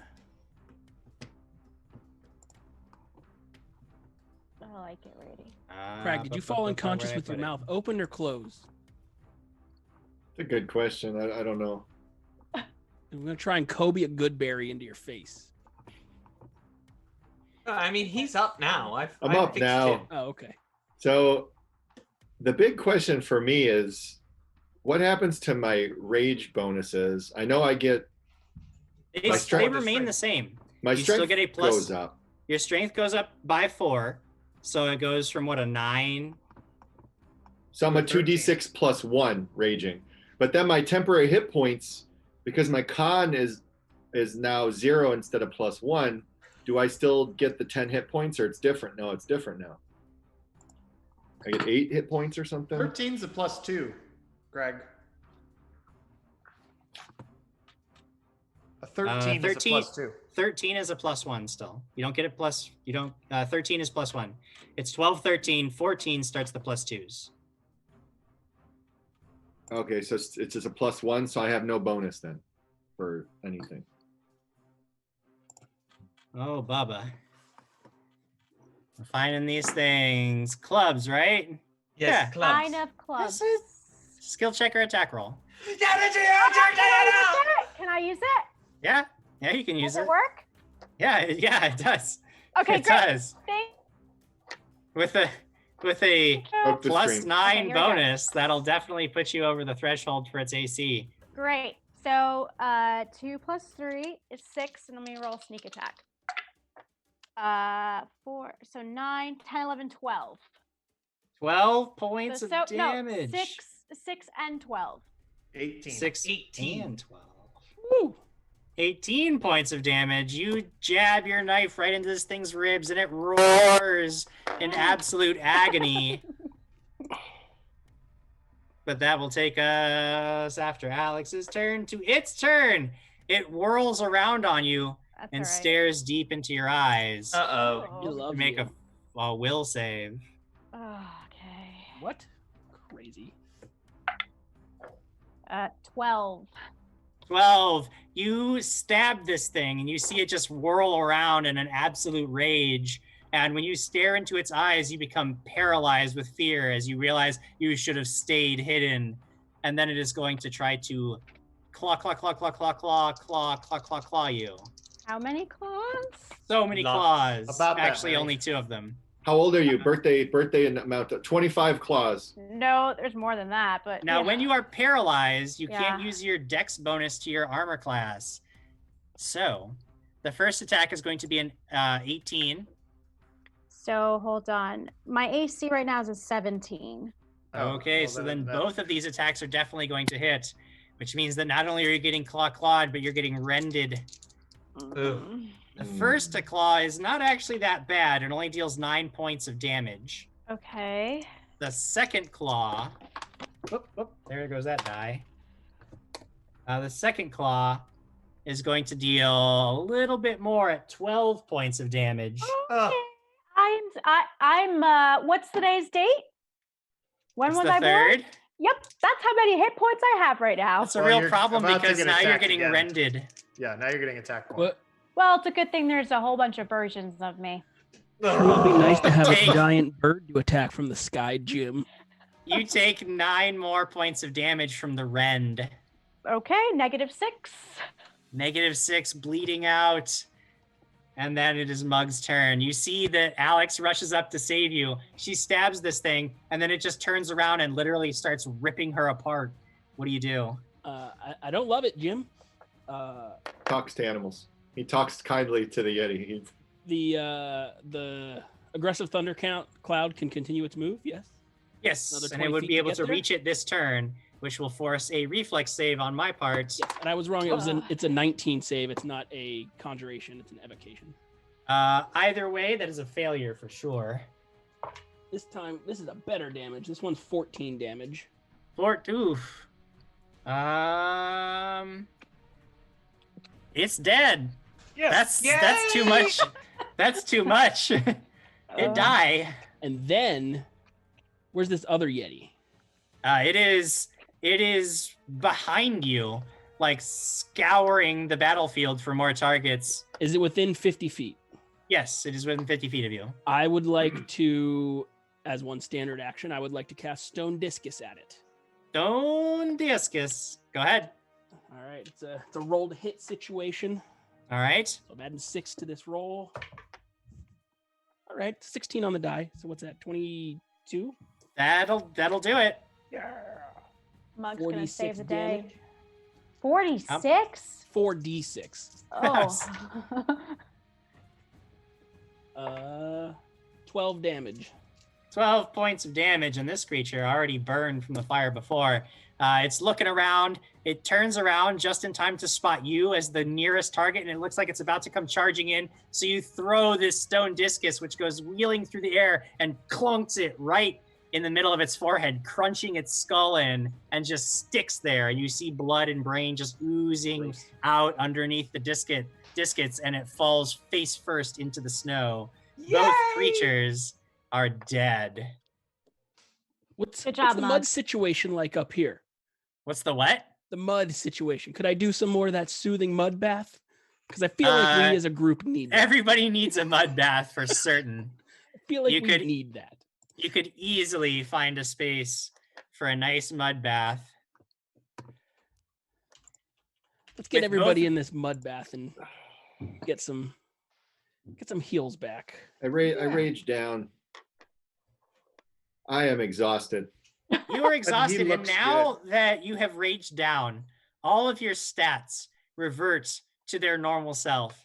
You look a little less beautiful, but the hammer feels lighter. You feel healthier and heartier. You feel as if you're your normal old self again. Guys, I think I'm better.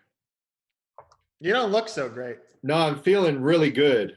No, you looked better before. I go over and I start hammering away at one of the dead Yetis. Just pulverize. It's like completely obliterating the body. That still counts as mugs. It's still Mug's kill, but you do absolutely obliterate this thing's body as it just lies there limp in the snow. Eventually, when your rage is spent, you go and take a nice mud bath with the whole party, everybody feeling just a little bit better I'm not as awake. they look out over this ruined village and I'm- realize that they haven't even found Thexus yet. I drop you in the mud. You're good. Thanks. How much did you heal us for, Mug? It's only 4 regular damage and 4 ability damage, but I don't know that anyone had that. So I'm -2. But it's my only blah. And then I have this wand that I can Can you ping me? bippity boppity boop everyone. You're at 4, Diana. I'm at -4, not -2. No, you're at 4. Oh, I thought. Okay. I thought magical healing started at 0. Does it not? No, magical healing also starts from wherever you are and moves You up were from right, there. Diana. I don't know. I don't know what game I was playing for years. What level's that wand, Jim? It's always base. It's 1d8 plus 1. Okay, so you get 9 back for 1 charge, Diana. Thank you. So then I'll wake up. Who else needs? Wait, is Who this else the needs wand- some dish? is this the wand Yeah, I thought the wand was missing. Oh yeah, the wand's gone. Oh, you found it again. It's Oh, weird. did- You go rooting through your pack, and there it is. It was there the whole time. Can I have don't know what another my hit ping? points are. I don't know what they are. Can you Do I ping keep me the fast again? healing? Yeah. Please, sorry. Only 3 that time. 3? So you all take a mud bath. You begin pinging. Mug finds the wand and begins pinging everybody as you look out over the ruined village and realize that you have yet to even face the mighty Thexus, Yet. and you have to wonder whether, if he is more powerful than the creatures he commands, how will you ever face him? But either way, that is a story for another day, because we have reached the end of our time here tonight. Oh. It's all right. We can always pick this up again next Friday. Yay! We can always pick it up again next Friday. I'm gonna take different spells next time. This has Ice definitely spells. deepened my hate for Yetis.